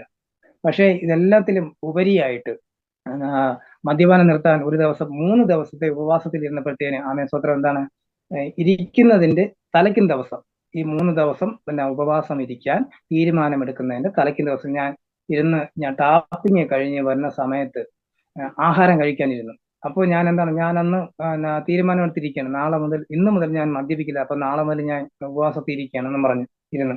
അപ്പോ പ്രിയ ദൈവമക്കളെ, മറ്റൊന്നുമല്ല സംഭവിച്ചത്, എന്റെ കൈയൊക്കെ ആണെങ്കിൽ ഭയങ്കര വിറയലായിരുന്നു, അല്ലാത്ത വിറയലായി. ആഹാരം വാരുവാനോ കഴിക്കുവാനോ ഒന്നിനും കഴിയുന്നില്ല. സാധാരണ ഞങ്ങൾ ആഹാരം കഴിക്കുന്ന ഇങ്ങനെ വാരി ഇങ്ങനെ കഴിക്കുക ചെയ്യുന്നത്. പക്ഷെ എനിക്ക് അങ്ങനെ കഴിക്കാൻ കഴിയാത്തൊരവസ്ഥയായി. ഞാൻ ഉള്ളുകൊണ്ട് ഞാൻ പൊട്ടിക്കരഞ്ഞു. കാരണം എന്റെ പിന്നെ പുറമേ ആ കരച്ചിലിന്റെ ശബ്ദം വന്നു കഴിഞ്ഞാൽ എന്റെ ഭാര്യ പേടിക്കും, മക്കള് പേടിക്കും. അപ്പൊ അതുകൊണ്ട് ഞാൻ എന്ത് ചെയ്ത്, ഉള്ളു കരഞ്ഞ് അവിടെ വെച്ച് ഞാൻ ഒരു ശപഥം ചെയ്തു, കർത്താവെ, എന്നെ വിളിച്ച് വേർതിരിച്ചത് അങ്ങാണെന്നുണ്ടെങ്കിൽ ഞാനിപ്പോ തീരുമാനം എടുത്തിരിക്കുക 3 ദിവസം ഉപവാസ പ്രാർത്ഥനയ്ക്ക്. കാര്യം ഈ മദ്യപാനം എന്ന ദുർഭൂത എന്നിൽ നിന്ന് വിട്ടുപോകാൻ വേണ്ടി. അങ്ങ് എന്നെ വിളിച്ച് വേർതിരിച്ചതാണെന്നുണ്ടെങ്കിൽ ഈ നിമിഷം തന്നെ ആ ദുർഭൂതത്തെ എന്നിൽ നിന്ന് നീക്കിക്കളയണം. അത്ഭുതമെന്നേ പറയേണ്ടു. ആമേൻ സ്തോത്രം. ഞാൻ ഇങ്ങനെ വാരി കഴിച്ചുകൊണ്ടിരുന്ന ഞാൻ സാധാരണ രീതിയിൽ എല്ലാ മനുഷ്യരും വാരി കഴിക്കും പോലെ കൈക്ക് ഒരു വിറയിലോ ഒന്നും സംഭവിക്കാതെ തന്നെ ഞാൻ നേരെ ചൊവ്വ ഇങ്ങനെ ആഹാരം വാരി കഴിക്കാനുള്ള ആ ഒരു ബലം എനിക്ക് അപ്പോൾ തന്നെ എനിക്ക് തരുവാനിടയായി തീർന്നു. അവിടെ അപ്പോൾ തന്നെ ഞാൻ സ്റ്റാൻഡായിട്ട് ഒരു തീരുമാനമെടുത്തു, ഇനി മേലാൽ ഞാൻ മദ്യപിക്കില്ല എന്ന ആ ഒരു തീരുമാനം എടുത്തുകൊണ്ട് പിന്നെ ഞാൻ ചർച്ചിൽ പോവുകയുണ്ടായി. ഇതിനിടയ്ക്ക് വെച്ച് പ്രിയ ദൈവമക്കളെ, ഞങ്ങളിപ്പോൾ താമസിച്ചുകൊണ്ടിരിക്കുന്ന ഭവനത്തില് എന്താണ് ടോയ്ലറ്റ് ഇല്ലായിരുന്നു. അപ്പോൾ ഇവിടെ ഞാൻ നേരത്തെ പറഞ്ഞല്ലോ, ഞങ്ങൾ ഇവിടെ താമസമായി ഏതാണ്ട് 1.5 വർഷമായതിനു ശേഷം അപ്പുറത്തുള്ള വീടുകളൊക്കെ വന്ന് താമസമായത്. അപ്പോ എന്റെ ഭാര്യയും മക്കളും പ്രാഥമിക കൃത്യങ്ങൾ നിർവഹിക്കാൻ അപ്പുറത്ത് പോരാട്ടത്തിലേക്ക് പിന്നെ പൊക്കോണ്ടിരുന്നത്. അങ്ങനെ നോക്കുമ്പോഴാണ് ഒരു ഇലക്ഷൻ സമയത്ത് ഇവിടുത്തെ വാർഡ് മെമ്പർ വന്ന് നോക്കിയപ്പോഴത്തേന് ഞങ്ങൾക്ക് ടോയ്ലറ്റ് ഇല്ല. ഞങ്ങളൊരു കക്കൂസ് ഒരു കുഴി കുഴിച്ച് എന്താണ് ഈ അങ്ങനെ പോകാനുള്ള ബുദ്ധിമുട്ട് നിമിത്തം ഒരു കുഴി കുഴിച്ചിട്ട് എന്റെ ഭാര്യയുടെ 3 സാരി എടുത്ത് മറച്ച് അതാണ് ഞങ്ങൾ താൽക്കാലികമായി ഉപയോഗിച്ചുകൊണ്ടിരുന്നത്. കാരണം പുറമേ പോയപ്പോഴത്തേക്ക് ഇവിടെ തോനെ സഹോദരന്മാരുണ്ട്, അവരെല്ലാം മദ്യം ഉപയോഗിക്കുന്നവരാണ്. അപ്പൊ അങ്ങനെ പോകുമ്പോഴത്തേക്ക് അത് എന്താ ശരിയാവത്തില്ല എന്ന് വിചാരിച്ച് എന്റെ ഭാര്യ ആഫീസിൽ പൊക്കോണ്ടിരുന്നത് കശുവണ്ടി ആഫീസിൽ പൊക്കോണ്ടിരുന്ന സാമ്പത്തികം അത് ലോൺ ഒരു ചിട്ടി അടിച്ച് ആ പൈസ 10,000 രൂപ സ്കൂട്ടി മേടിക്കാൻ വേണ്ടി മാറ്റി വെച്ചേക്കുകയായിരുന്നു.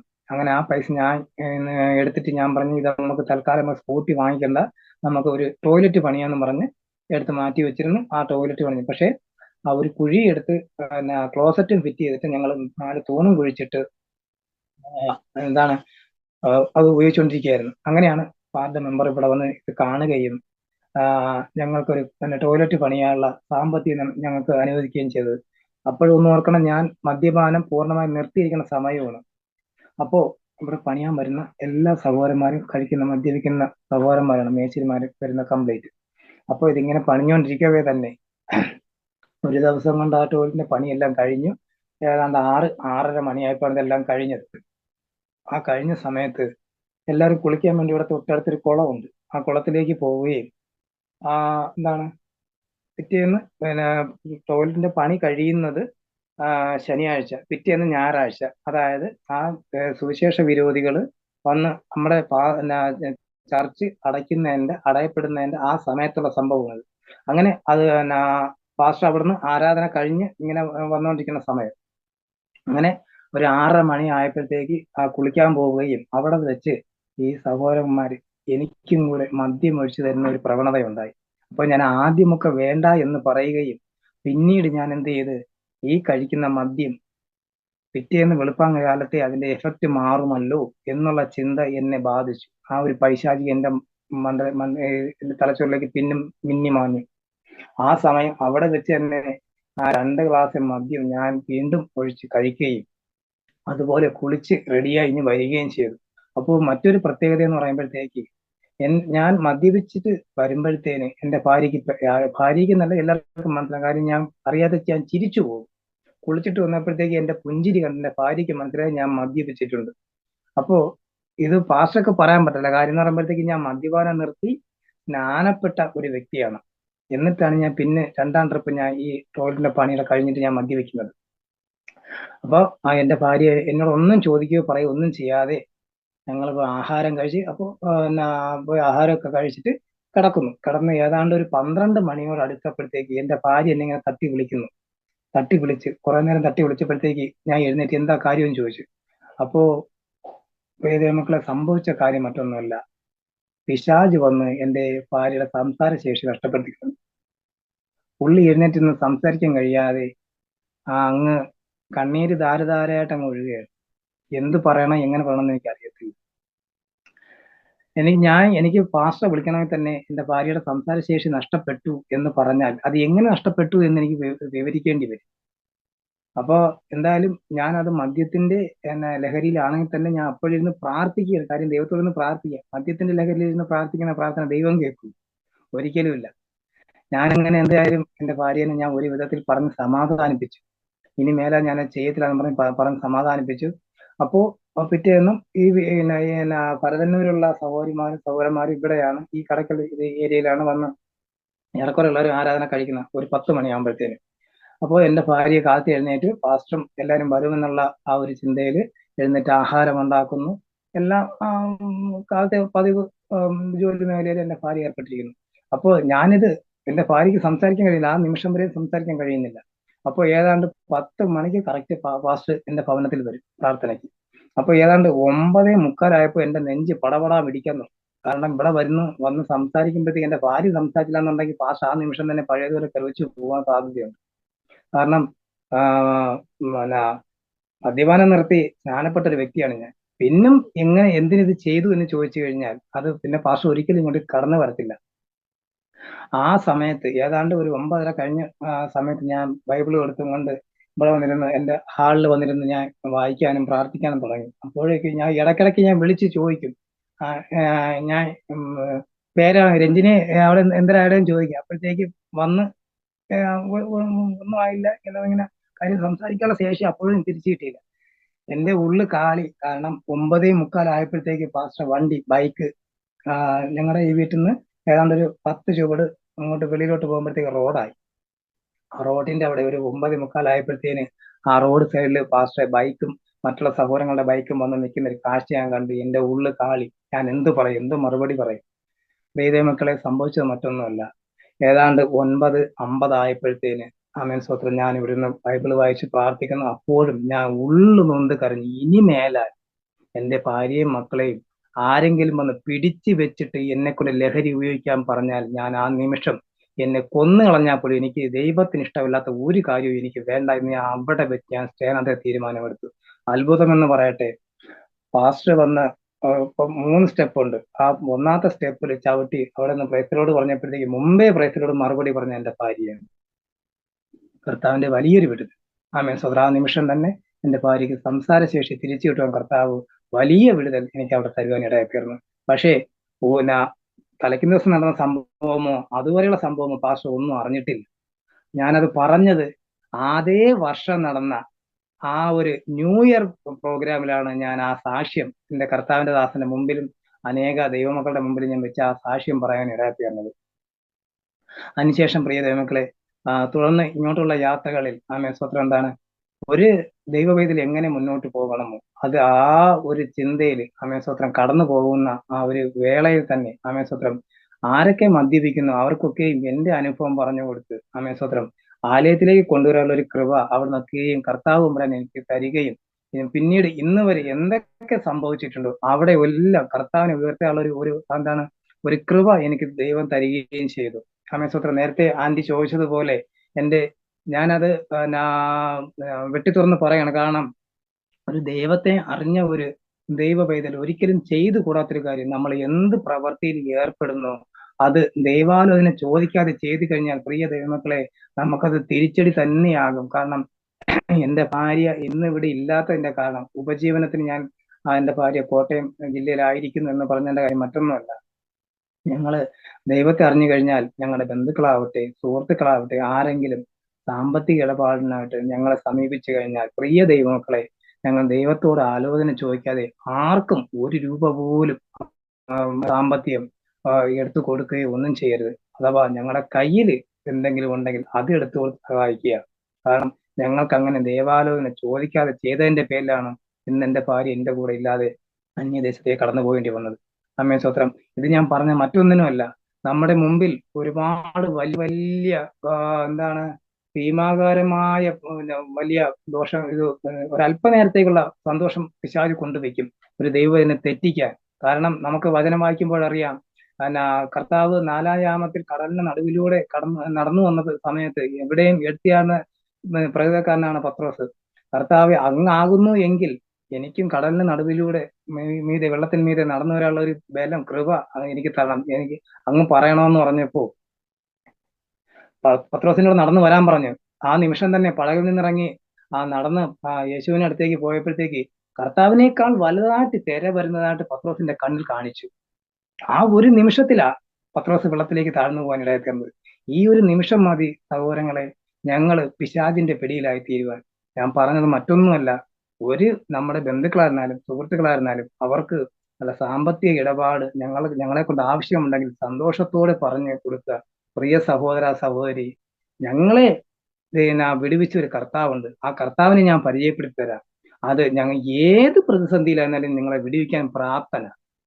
കാരണം ഞങ്ങൾ ഹിന്ദു ആചാരപ്രകാരം ജീവിച്ചിരുന്ന സമയത്ത് ഞങ്ങൾ ദൈവങ്ങളെ എന്നാ വിളിച്ചുകൊണ്ടിരുന്നത്. പക്ഷെ ആ ദൈവങ്ങളെ എന്ന് വിളിച്ച വിളിയിൽ ദൈവമേ, എന്റെ കർത്താവേ, എന്റെ അപ്പ എന്ന് അധികാരത്തോടെ വിളിച്ച വിശ്വസ്തൻ സ്വത്രം ഞങ്ങൾ മക്കളെങ്കിൽ അവകാശികളാണ്. ആ അവകാശത്തോടെ തീർച്ചയായും ഞങ്ങൾക്ക് ഞങ്ങളുടെ അപ്പനോട് ചോദിക്കാം, എന്തും ചോദിക്കാം. നല്ല ദൈവത്തിന് ഞങ്ങൾക്ക് തരാൻ പ്രാപ്തിയുള്ള എന്തും ഞങ്ങൾ കർത്താവിനോട് ചോദിക്കുക. ആമേൻ സ്തോത്രം. പക്ഷേ കർത്താവിന് ഇഷ്ടമില്ലാത്തതൊന്നും ഞങ്ങളുടെ ജീവിതത്തിൽ ഇല്ലാതിരുന്നാൽ മാത്രം മതി. ആ ഒരു അവസരം ഒരു ദൈവമക്കളും ആമേൻ സ്തോത്രം എന്താണ് അവരവരുടെ ജീവിതത്തിൽ വെച്ച് പുലർത്തരുത്. അഥവാ വന്നു കഴിഞ്ഞാൽ ഒരുപക്ഷെ നമ്മുടെ സഹോദരങ്ങളായിരിക്കാം, ദൈവത്തെ അറിയാത്ത ഒരുപക്ഷെ എന്റെ വീട്ടിൽ നിന്ന് ഞാനും എന്റെ ചേട്ടനും പിന്നെ നമ്മളെ രണ്ടുപേരുടെയും ഭാര്യമാരും നമ്മളെ രണ്ട് കുടുംബത്തിലും എന്റെ അമ്മ രക്ഷിക്കപ്പെട്ടിട്ടില്ല. പക്ഷെ ദൈവപ്രവൃത്തി അറിയാം. എന്റെ ഭാര്യയുടെ കുടുംബത്തിൽ എന്റെ ഭാര്യയുടെ അപ്പനും അമ്മയും മൂത്ത സഹോദരനും മരണപ്പെട്ടു പോയി. ഇവർക്കെല്ലാവർക്കും ദൈവത്തിന്റെ പ്രവർത്തികൾ അറിയാം, അവർ കണ്ടിട്ടുള്ളതുമാണ്. പക്ഷെ ദൈവത്തെ വേണ്ട, അവർക്ക് ലോകസുഖം മതി. ലോകസുഖത്തിൽ എന്തെല്ലാം ആഘോഷിക്കണോ അതൊക്കെയും ഇവിടെ എന്താണ് ഞങ്ങള് ഇവിടെ പ്രധാനപ്പെട്ട ഈ കടയ്ക്കൽ ഈ കൊല്ലം ജില്ലയിൽ കടയ്ക്കൽ പഞ്ചായത്തില് ഞങ്ങളെ ഈ കേരളത്തിൽ ദേശീയ ഉത്സവം ഓണം എന്ന് പറയും പോലെ ദേശീയ ഉത്സവം കടയ്ക്കൽ തിരുവാതിര എന്ന് പറയുന്ന ഉത്സവമാണ്. അവിടെ 10 ദിവസത്തെ ഉത്സവമാണ്. അവിടെ എന്ന് പറയുമ്പോഴത്തേക്ക് ഈ പിന്നെ ഉള്ള ആൾക്കാർ കംപ്ലീറ്റ് ഒരു തുടക്കം മുതൽ 10 ദിവസം വരെയും പോകും. ഇവിടെ ഞങ്ങൾ ഇവിടെ സ്ഥിര താമസമാക്കിയിട്ട് ഏതാണ്ട് 14 വർഷമായി. ഈ 14 വർഷത്തില് പ്രിയ ദൈവമക്കളെ ഞങ്ങൾ ഒരു ദിവസം പോലും ഞങ്ങൾ അങ്ങനെ ഉത്സവം കാണാനായിട്ട് ഞങ്ങൾ ആ ക്ഷേത്രത്തിൽ പോയിട്ട്, പക്ഷെ അതുവഴി കടന്നു പോകേണ്ടി വന്നിട്ടുണ്ട്. അതങ്ങനെ പോയെങ്കിലേ ഞങ്ങളെ ഉപജീവന മാർഗത്തിൽ അങ്ങനെ കടന്നു പോയെങ്കിലേ പറ്റും. പക്ഷെ ഉത്സവം കാണാൻ പക്ഷെ ഒരുപാട് പേര് ഞങ്ങളെ കളിയാക്കിയിട്ടുമുണ്ട്. കാരണം അവിടെ ഇരിക്കുന്നത് ഇന്ന ശക്തിയാണ്, ആ ശക്തിയാണ്, ഈ ശക്തിയാണെന്നൊക്കെ പലരും പല രീതിയിൽ പറഞ്ഞിട്ടുണ്ട്. പക്ഷെ അതൊക്കെ എന്താണ് അനുഭവത്തിലൂടെ ഞങ്ങൾക്ക് അനുഭവിച്ചവർക്ക് മാത്രമേ അറിയാൻ താൽക്കാലികം മാത്രമാണ്. നേരത്തെ എന്റെ സഹോദരിയുടെ ഒരു കാര്യം പറഞ്ഞു, ശോഭ. എന്റെ സഹോദരിയുടെ എന്റെ കൊച്ചച്ഛനും കുഞ്ഞമ്മ, എന്റെ കൊച്ചച്ഛൻ എന്ന് പറയുമ്പോഴത്തേക്ക് നാരായണൻ എന്ന് പറയുന്ന എന്റെ കൊച്ചച്ഛൻ ഈ കടയ്ക്കൽ ക്ഷേത്രത്തിലെ വെടിവെപ്പുകാരനായിരുന്നു. ഏതാണ്ട് ഓർമ്മ വെച്ച നാൾ മുതൽ. ആമേൻ സ്തോത്രം. എന്റെ സഹോദരിക്ക് വിവാഹം കഴിഞ്ഞ ശേഷം കുഞ്ഞുങ്ങളില്ലാത്ത സമയത്ത് എന്താണ് ഈ കർത്താവിന്റെ ദാസനെ അറിയുകയും അവിടെ വെച്ച് ഒരുപാട് ആ ഭവനത്തിൽ ഇല്ലാതിരുന്നതായ വിഗ്രഹാരാധനയോ അടിക്കടി മന്ത്രവാദമോ അത് ഞാൻ പറഞ്ഞാൽ ഒരുപക്ഷെ സഹോദരങ്ങളെ നിങ്ങൾക്കത് പൂർണ്ണതയാവത്തില്ല. എന്തായാലും എന്റെ സഹോദരിയെ കൂടെ ഈ ഒരു ചാനലിലേക്ക് കർത്താവ് തമ്പുരാൻ നിയോഗിക്കട്ടെ. അപ്പോഴത്തേക്ക് എന്തായാലും ആ ഒരു സാക്ഷ്യം നിങ്ങൾക്ക് വ്യക്തമായി കേൾക്കാൻ ഇടയായിത്തീരും. കാരണം ഒരുപാട് ഒരുപാട് അനുഭവിച്ചതിന് ശേഷമാണ് കർത്താവ് തമ്പുരാനെ സ്വത്രം അറിയാൻ ഇടയായിത്തീരുന്നത്. അപ്പോൾ എന്റെ സഹോദരിയുടെ സാക്ഷ്യം വെച്ച് നോക്കുമ്പോൾ എന്റെ സാക്ഷ്യം അതിൽ ഏതായത് പകുതിയോളമൊക്കെ വരും. എങ്കിൽ തന്നെയും സ്വത്രം 9:30 വരെ സമയം പറഞ്ഞിട്ടുള്ളൂ. എങ്കിൽ തന്നെയും ആന്റി പറഞ്ഞിട്ടുണ്ട് ഇനിയും സാഹചര്യം ഒക്കെങ്കിൽ ഞങ്ങൾക്ക് തരാമെന്ന്. ഇപ്പൊ 9:15 ആവുന്നില്ലെങ്കിലും കുറച്ച് ഭാഗങ്ങളോടെ പറഞ്ഞിട്ട് ഞാൻ നിർത്താം.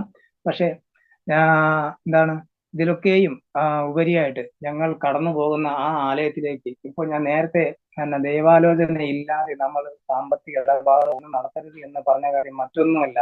ഇപ്പോൾ ഞങ്ങൾക്ക് മറ്റുള്ളവരിൽ നിന്ന് അപമാനം ഒരുപാട് വന്നുകൊണ്ടിരിക്കുന്നു. കാരണം ഞങ്ങൾക്ക് പല തവണയും എന്താണ് സന്ധ്യ പ്രാർത്ഥനയ്ക്ക് ഇരിക്കാൻ പറ്റാതെ വന്ന വരുന്നൊരു അവസ്ഥയുണ്ട്. ദൈവം ആലോചന തന്നാണ് ഞങ്ങൾ സാമ്പത്തിക ഇടപാട് നടത്തുന്നത് എങ്കിൽ അവിടെ കർത്താവ് തമ്പുരാൻ നമുക്ക് വഴി തുറന്നു വരാൻ ഇടയായിത്തീരും. മറിച്ച് ദൈവാലോചന ചോദിക്കാതെ നമ്മുടെ സഹോദരങ്ങളുടെ അല്ലെങ്കിൽ സുഹൃത്തുക്കളുടെ ചിരിച്ച മുഖം കാണുവാൻ വേണ്ടി ഞങ്ങൾ തീരുമാനമെടുത്ത് ഇറങ്ങുകയാണെങ്കിൽ പ്രിയ ദൈവമക്കളെ ഞങ്ങൾ ലജ്ജിപ്പാൻ ഇടയായിത്തീരും. ദൈവനാമം ദൂഷിക്കപ്പെടും. അതുകൊണ്ട് ഒരിക്കൽ പോലും അങ്ങനെ സാഹചര്യത്തിലേക്ക് കടന്നു പോകരുത്. നമുക്ക് അന്നന്ന് വേണ്ടത് കർത്താവ് നമുക്ക് തരുമെന്നേ, അത് ഉറപ്പാ. കാരണം ഒന്നും ഞാൻ നേരത്തെ പറഞ്ഞില്ല. കാരണം ദൃഢനിശ്ചയം എടുത്തു. കാരണം ആദ്യം ഞാൻ മദ്യപാനം നിർത്തിയതിന് ശേഷം എന്റെ ഉള്ളു നൊന്ത് കരഞ്ഞതിന്റെ ആ ഒരു രീതിക്കാ എന്റെ ഭാര്യയുടെ സംസാരശേഷി നഷ്ടപ്പെടുക. ഇനിമേൽ എന്ത് സംഭവിച്ചാലും എന്റെ ഭാര്യയോ കുഞ്ഞുങ്ങളെ ആരെങ്കിലും പിടിച്ചു വെച്ചിട്ട് അവരെ കൊല്ലുമെന്ന് പറഞ്ഞാൽ പോലും ഒരു തരിമ്പ് പോലും ലഹരിയോ അതിനനുബന്ധ സാധനങ്ങളോ ഞാൻ തൊടത്തില്ല എന്ന് കർത്താവിന്റെ കാൽക്കൽ വീണ് ഞാൻ അമ്മ പറഞ്ഞു. ആ നിമിഷം തന്നെ എനിക്ക് വിടുതൽ തരാൻ തയ്യാറായ കർത്താവിന് ഞങ്ങളുടെ ജീവിതത്തിൽ ഇനിയും വലിയ വലിയ കാര്യങ്ങൾ ചെയ്യാൻ ഒരുപാട് ഒരു നിമിഷം മതി. കാരണം ഞങ്ങൾ എന്ത് ചെയ്യണം? കർത്താവിന്റെ ആ പാത ഇവിടെ താണിരിക്കുക. ആമേൻ സ്തോത്രം. ഇത് മാത്രമേ ഞങ്ങൾക്ക് ചെയ്യാനുള്ളൂ. ആമേൻ സ്തോത്രം. കർത്താവിനെ അറിഞ്ഞു, കർത്താവിന്റെ പ്രവർത്തികൾ അറിഞ്ഞു, കർത്താവിന്റെ വിടുതലൊക്കെയും അറിഞ്ഞു. ആമേൻ സ്തോത്രം. ചെയ്യാനായിട്ട് പൊക്കോണ്ടിരിക്കുന്ന സമയത്ത് പലതും എന്ന് പറയുമ്പോഴത്തേക്ക് ഒരു കർത്താവിനെ അറിഞ്ഞ് ജീവിക്കുന്ന ഒരു വ്യക്തിയെ നേരത്തെ പറയും പോലെ എന്താണ്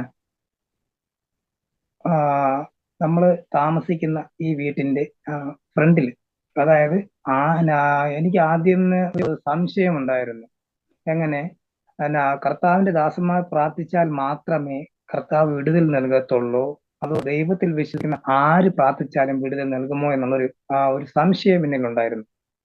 കാരണം നേരത്തെ ഞാൻ പറയും പോലെ ഈ ദേശത്ത് പാർക്കുന്ന സഹോദരന്മാരെല്ലാവരും മദ്യത്തിന് അടിമകളായിരുന്നു. കാരണം അവർക്ക് എന്ത് സംസാരിക്കണമെങ്കിലും എന്ത് പ്രവർത്തിക്കണമെങ്കിലും മദ്യത്തിന്റെ ഒരു എഫക്റ്റ് ഇല്ലാതെ അവർക്കൊന്നും പറയാൻ കഴിയത്തില്ല.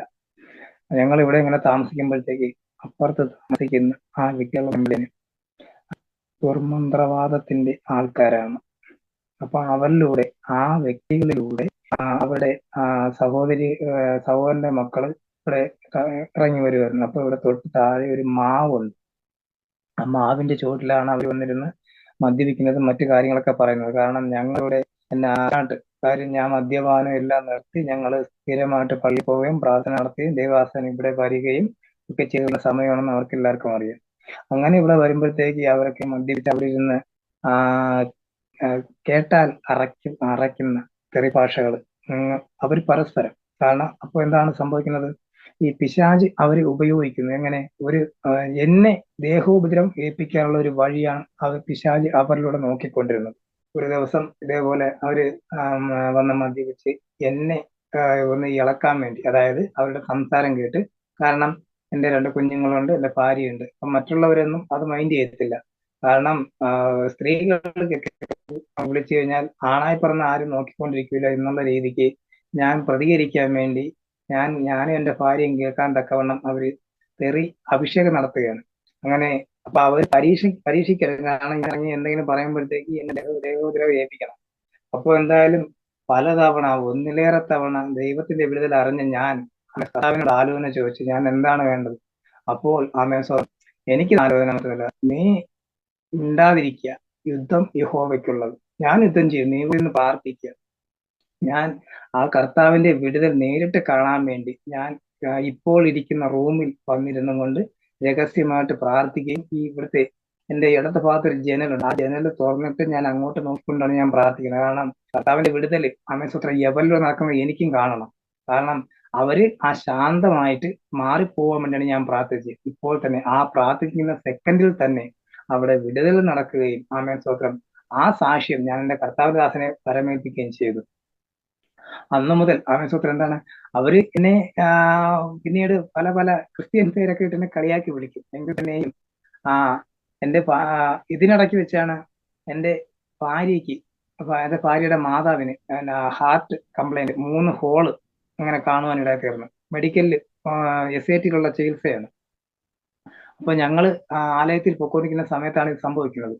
അങ്ങനെ ഒരു ദിവസം ഞങ്ങളുടെ ഈ ഭവനത്തിൽ ആയിരുന്നപ്പോഴത്തേക്ക് എന്റെ ഭാര്യയുടെ അമ്മ ഇവിടെ വരികയും, അന്ന് ഒരു ഞായറാഴ്ച ദിവസമാണ്, പിന്നെ പോവാൻ നേരത്തെ എന്റെ പാസ്റ്ററോട് എന്റെ അമ്മായി ഈ കാര്യം പറയുകയും ചെയ്തു. അപ്പോ അവരോട് സുവിശേഷം പറയുകയും, അപ്പോ നേരത്തെ പറഞ്ഞതുപോലെ ദൈവപ്രവൃത്തി കണ്ടതാണ്, പക്ഷെ ദൈവത്തെ അറിയില്ല, ദൈവപ്രവൃത്തി അവർക്കറിയാം. ആ ഒരു ദൈവപ്രവൃത്തി എന്ന് പറയുമ്പോൾ ഞങ്ങൾക്ക് കർത്താവിനെ പിന്തുടരാനും വയ്യ, പക്ഷെ ഞങ്ങൾക്ക് ദൈവത്തിന്റെ ആ വിടുതൽ ഞങ്ങൾക്ക് വേണം. പ്രിയ സഹോദരങ്ങളെ, എന്താണ് പറയുന്നത്, അവർക്ക് ആ ഒരു വിടുതലിന് വേണ്ടി കർത്താവിന്റെ ദാസൻ പറഞ്ഞതായ കാര്യങ്ങൾ കംപ്ലീറ്റ് ദൈവനാമത്തിൽ അവർ അന്ന് വരെ ഉപയോഗിച്ചിരുന്ന വെറ്റില മുറുക്ക് അതുപോലെ മറ്റ് ദുശീലങ്ങളെല്ലാം അവിടെ വെച്ച് തന്നെ നിർത്തലാക്കുകയും പിറ്റേന്ന് എന്താണ് തിങ്കളാഴ്ച ഒരു ദിവസം ഉപവസിക്കുകയും എല്ലാ തിങ്കളാഴ്ചയും നമ്മുടെ കർത്താദാസൻ ഉപവസിക്കുകയും. അപ്പോ എന്റെ അമ്മായിക്കും കൂടെ വേണ്ടി ഉപവസിച്ച് പ്രാർത്ഥിച്ചു. പ്രാർത്ഥിച്ചതിന് ശേഷം പിറ്റേന്ന് ചൊവ്വാഴ്ച SAT-ലേക്ക് കടന്നു പോവുകയും ഈ 3 ഹോള് കണ്ട ആ എക്സ്റേയും കൂടെ കൊണ്ടാണ് പോകുന്നത്. ആ കൊണ്ടുപോകുന്ന വഴിക്ക് തന്നെ ആമേൻ എന്ത് സംഭവിച്ചു? അവിടെ പോയി ഡോക്ടർമാര് മാറി മാറി, അപ്പോ SAT-യിലെ ഡോക്ടർമാരെ അറിയാമല്ലോ, ഒന്നിനു പുറകെ സീനിയർ ഡോക്ടർമാരെ കൂടെ ജൂനിയർ ഡോക്ടർമാർ ഒരുപാട് പേരുണ്ട്. അപ്പോ ഈ എന്റെ അമ്മായി ഭാര്യ മാതാവിനെ ചികിത്സിക്കുന്ന ജൂനിയർ ഡോക്ടർമാര് ആ എക്സ്റേ എടുത്ത്, പഴയ എക്സ്റേയും അന്നെടുത്ത എക്സ്റേയും കണ്ടപ്പോ ഇവർ അന്തം വിട്ടു. കാരണം ഇവർക്കൊരു സിനിമ കാണുന്ന ഒരു പ്രതീതി, കാര്യം സിനിമകളിൽ മാത്രമേ ഇത്തരം സംഭവങ്ങൾ നടക്കുള്ളൂ. അങ്ങനെ ഇവര് വീണ്ടും ആ എക്സ്റേ മാറി മാറി എടുത്ത് 3 എക്സ്റേ എടുത്ത 3-ലും ആ ഹൃദയത്തില് ഹോളില്ലാത്ത 3 എക്സ്റേ കർത്താവ് അവിടെ കാണിക്കാൻ ഇടയായി തീർന്നു. അന്ന് മുതൽ വിശ്വസിക്കാതിരുന്ന ഇവര് എന്റെ ഭാര്യ മാതാവ് താൽക്കാലികമായിട്ടെങ്കിലും എന്ത് ചെയ്തു, ഇത് വിശ്വസിക്കാൻ ഇടയായി തീർന്നു. ആമേൻ സ്തോത്രം. അതുവരെ ഒരു 3-4 ആഴ്ച ഞങ്ങളോടൊപ്പം ചർച്ചിൽ കടന്നു വരുവാൻ ഇടയായി തീർന്നു. അപ്പോഴാണ് ഞാൻ നേരത്തെ പറഞ്ഞ ഇവിടുത്തെ കടയ്ക്കൽ ക്ഷേത്രത്തിലെ ഉത്സവം, 10 ദിവസം നടക്കുന്ന ഉത്സവം. അപ്പോൾ എന്താണ്, പിന്മാറ്റത്തിൽ പോകുന്ന ഒരു അവസ്ഥ, ആ ഒരു അവസ്ഥയിലേക്ക് കടന്നു വരുമ്പോഴത്തേക്കുള്ള ഒരു പ്രവണത എന്ന് പറയുമ്പോഴത്തേന്, പ്രിയ സഹോദരങ്ങളെ, മറ്റൊന്നുമല്ല, ദൈവത്തെ അറിഞ്ഞിട്ട് പിന്നോക്കം പോവുകയും ദൈവമക്കളെ പിന്നെ വെറുതെ ഉപദ്രവിക്കുകയും ചെയ്യുന്ന വ്യക്തികൾക്ക്, അതായത് ലോകസുഖം അനുഭവിച്ചിട്ട് ദൈവമക്കളെ ഉപദ്രവിക്കുന്ന, ദൈവത്തിന്റെ വിടുതൽ സ്വീകരിച്ചിട്ട് ദൈവമക്കളെ ഉപദ്രവിക്കുന്ന അവരുടെ ഒരു അവസ്ഥ അതിദയനീയമായിരിക്കും. എൻ്റെ ഭാര്യ മാതാവ്, എൻ്റെ രണ്ടാമത്തെ ജ്യേഷ്ഠത്തിയുടെ ഭർത്താവ്, മൂത്ത ജ്യേഷ്ഠത്തിയുടെ ഭർത്താവ്, ഇവരൊക്കെയും ഞാനും എൻ്റെ ഭാര്യയും ദൈവത്തെ ആരാധിക്കുകയും എല്ലാ ആശയം മുടങ്ങാതെ ചർച്ചിൽ പോവുകയും ചെയ്യുന്ന കണ്ട് ഇവർക്ക് വല്ലാത്ത ഒരു, എന്താ പറയുക, പറഞ്ഞറിയിക്കാൻ കഴിയത്തില്ല. ഞങ്ങളെ ചിലര് പറയുമല്ലോ, ഇല്ല അരച്ച് ഇറക്കി കുടിക്കാൻ ഒരു പരുവത്തിലൊക്കെയാണെന്ന് പറയുമല്ലോ, അങ്ങനെ ഉള്ളൊരു പരുവത്തിലായിരുന്നു. ഞങ്ങൾ പുറമേ സ്നേഹം കാണിക്കുകയും ഉള്ളില് തീർത്താവില്ലാത്ത പക പിശാച് അവരെ ഒരുപാട് ഉപയോഗിച്ചു. പക്ഷെ അവരെ അകക്കണ്ണ് അടഞ്ഞിരുന്നത് കൊണ്ട് ദൈവത്തെ കാണുവാനുള്ള കണ്ണ് അവർക്ക് തുറന്നിരുന്നില്ല. ആമേൻ സ്തോത്രം. അതുകൊണ്ട് എന്ത് സംഭവിച്ചു, എൻ്റെ അമ്മായിയമ്മയുടെ മരണം അതിദയനീയമായിരുന്നു. കാരണം ഞങ്ങള് ആലയത്തിൽ പോവുകയും ഞങ്ങൾ ലോകസുഖം അനുഭവിക്കാൻ പോവാതിരിക്കുകയും ചെയ്തത് കൊണ്ട് ആ ഒരു ദേഷ്യം ഞങ്ങളോട് ഒരുപാട് എൻ്റെ അമ്മായിക്കുണ്ടായിരുന്നു. പ്രിയ ദൈവമക്കളെ, ഈ 3 വ്യക്തികളുടെയും മരണം സ്തോത്രം അതിദാരുണമായിരുന്നു. 3 പേരെയും വല്ലാത്ത, എൻ്റെ അമ്മായിയമ്മ ആത്മഹത്യ ചെയ്തു. അതുപോലെ എൻ്റെ രണ്ടാമത്തെ ചേട്ടത്തിയുടെ ഭർത്താവ്, പുള്ളി ഇതേപോലെ മദ്യപിക്കുകയും മറ്റ് ലഹരി പദാർത്ഥങ്ങളൊക്കെയും ഉപയോഗിക്കുന്ന വ്യക്തിയായിരുന്നു. ആ വ്യക്തിക്ക് ഇവിടെ ഈ ചുണ്ടില് ക്യാൻസർ വന്നു. ആ ക്യാൻസർ വരികയും അതിനുശേഷം ഒരല്പ മാനസാന്തരം ആ വ്യക്തിയിലേക്ക് വന്നു. കാരണം ഞാൻ ഒരുപാട് തവണ ഞാൻ മദ്യപാനം നിർത്തിച്ച് സുവിശേഷം പറയുവാൻ ഇടയായി. അങ്ങനെ നോക്കുമ്പോഴത്തേക്ക് ആശുപത്രിയിൽ ഇദ്ദേഹത്തെ അഡ്മിറ്റ് ചെയ്തു. ഈ ക്യാൻസർ മൂലം കടയ്ക്കൽ ഗവൺമെന്റ് ആശുപത്രിയിൽ അഡ്മിറ്റ് ചെയ്തു. അങ്ങനെ ഞാൻ പറഞ്ഞ നിമിത്തം എനിക്ക് വേണ്ടി ഞാൻ പറഞ്ഞ ഒരു കാര്യം ചെയ്യും, നിങ്ങൾ എനിക്ക് വേണ്ടി വിശ്വസിക്കുക, ദൈവം നിങ്ങളെ വിടുവിക്കുകയാണെങ്കിൽ മാത്രം നിങ്ങൾ ദൈവത്തെ സ്വീകരിക്കൂ. അങ്ങനെ പറഞ്ഞ് ഈ മനുഷ്യനെ കൊണ്ട് ഞാൻ മാനസാന്തരം എന്നുള്ള പദവിയിലേക്ക് എത്തിച്ചതിന് ശേഷം ഞാനും എൻ്റെ പ്രഹ്ലാദം മാസ്റ്ററും കൂടെ 2-3 തവണ കടയ്ക്കൽ ഗവൺമെന്റ് ആശുപത്രിയിൽ കടന്നു പോവുകയും ഈ നാക്കിന്റെ ഈ സൈഡിൽ, ഇടത്തെ സൈഡിൽ ഒരു ഹോള് വീണിരുന്നു. ശംഭു ഉപയോഗിക്കുന്ന നിമിത്തം ഹോള് വീണിരുന്നു. ആ ഹോള് അടയുവാനും കർത്താവ് കൃപ ചെയ്തു. കാരണം അതുവരെ സംസാരിക്കാൻ കഴിയില്ലായിരുന്നു. കാരണം ഈ നാക്ക് മുറിഞ്ഞ നിമിത്തം സംസാരിക്കാൻ കഴിവില്ലായിരുന്നു. ആ 2 ദിവസത്തെ പ്രാർത്ഥന ദൈവം അത്യത്ഭുതകരമായി വിടുവിച്ച ഒരു മനുഷ്യനാണ് ഈ പ്രശോഭനൻ എന്ന് പറയുന്ന എൻ്റെ രണ്ടാമത്തെ ജ്യേഷ്ഠത്തിയുടെ ഭർത്താവ്. അദ്ദേഹം അതിനുശേഷം ആ മദ്യപാനെല്ലാം കളയാൻ ഇടയായി തീർന്നു.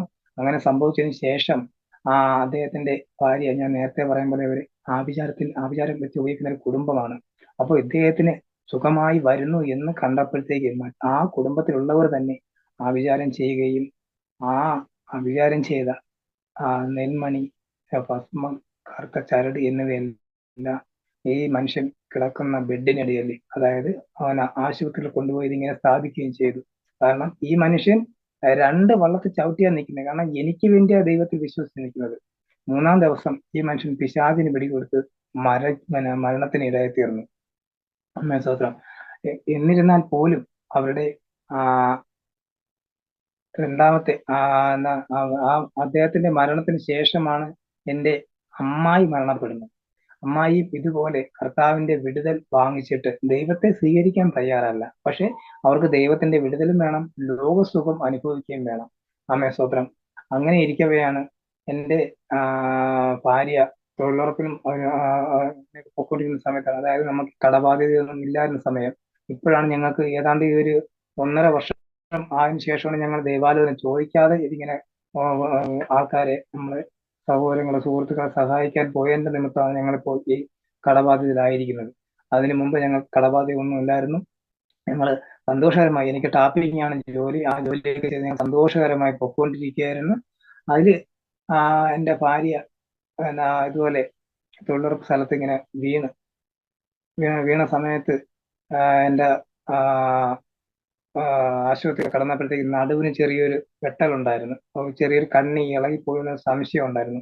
അങ്ങനെ എൻ്റെ ആ ഭാര്യ അവിടെ അഡ്മിറ്റ് ചെയ്യും. ഒരു 4-5 ദിവസം അവിടെ കിടക്കാനിടയായി തീർന്നു.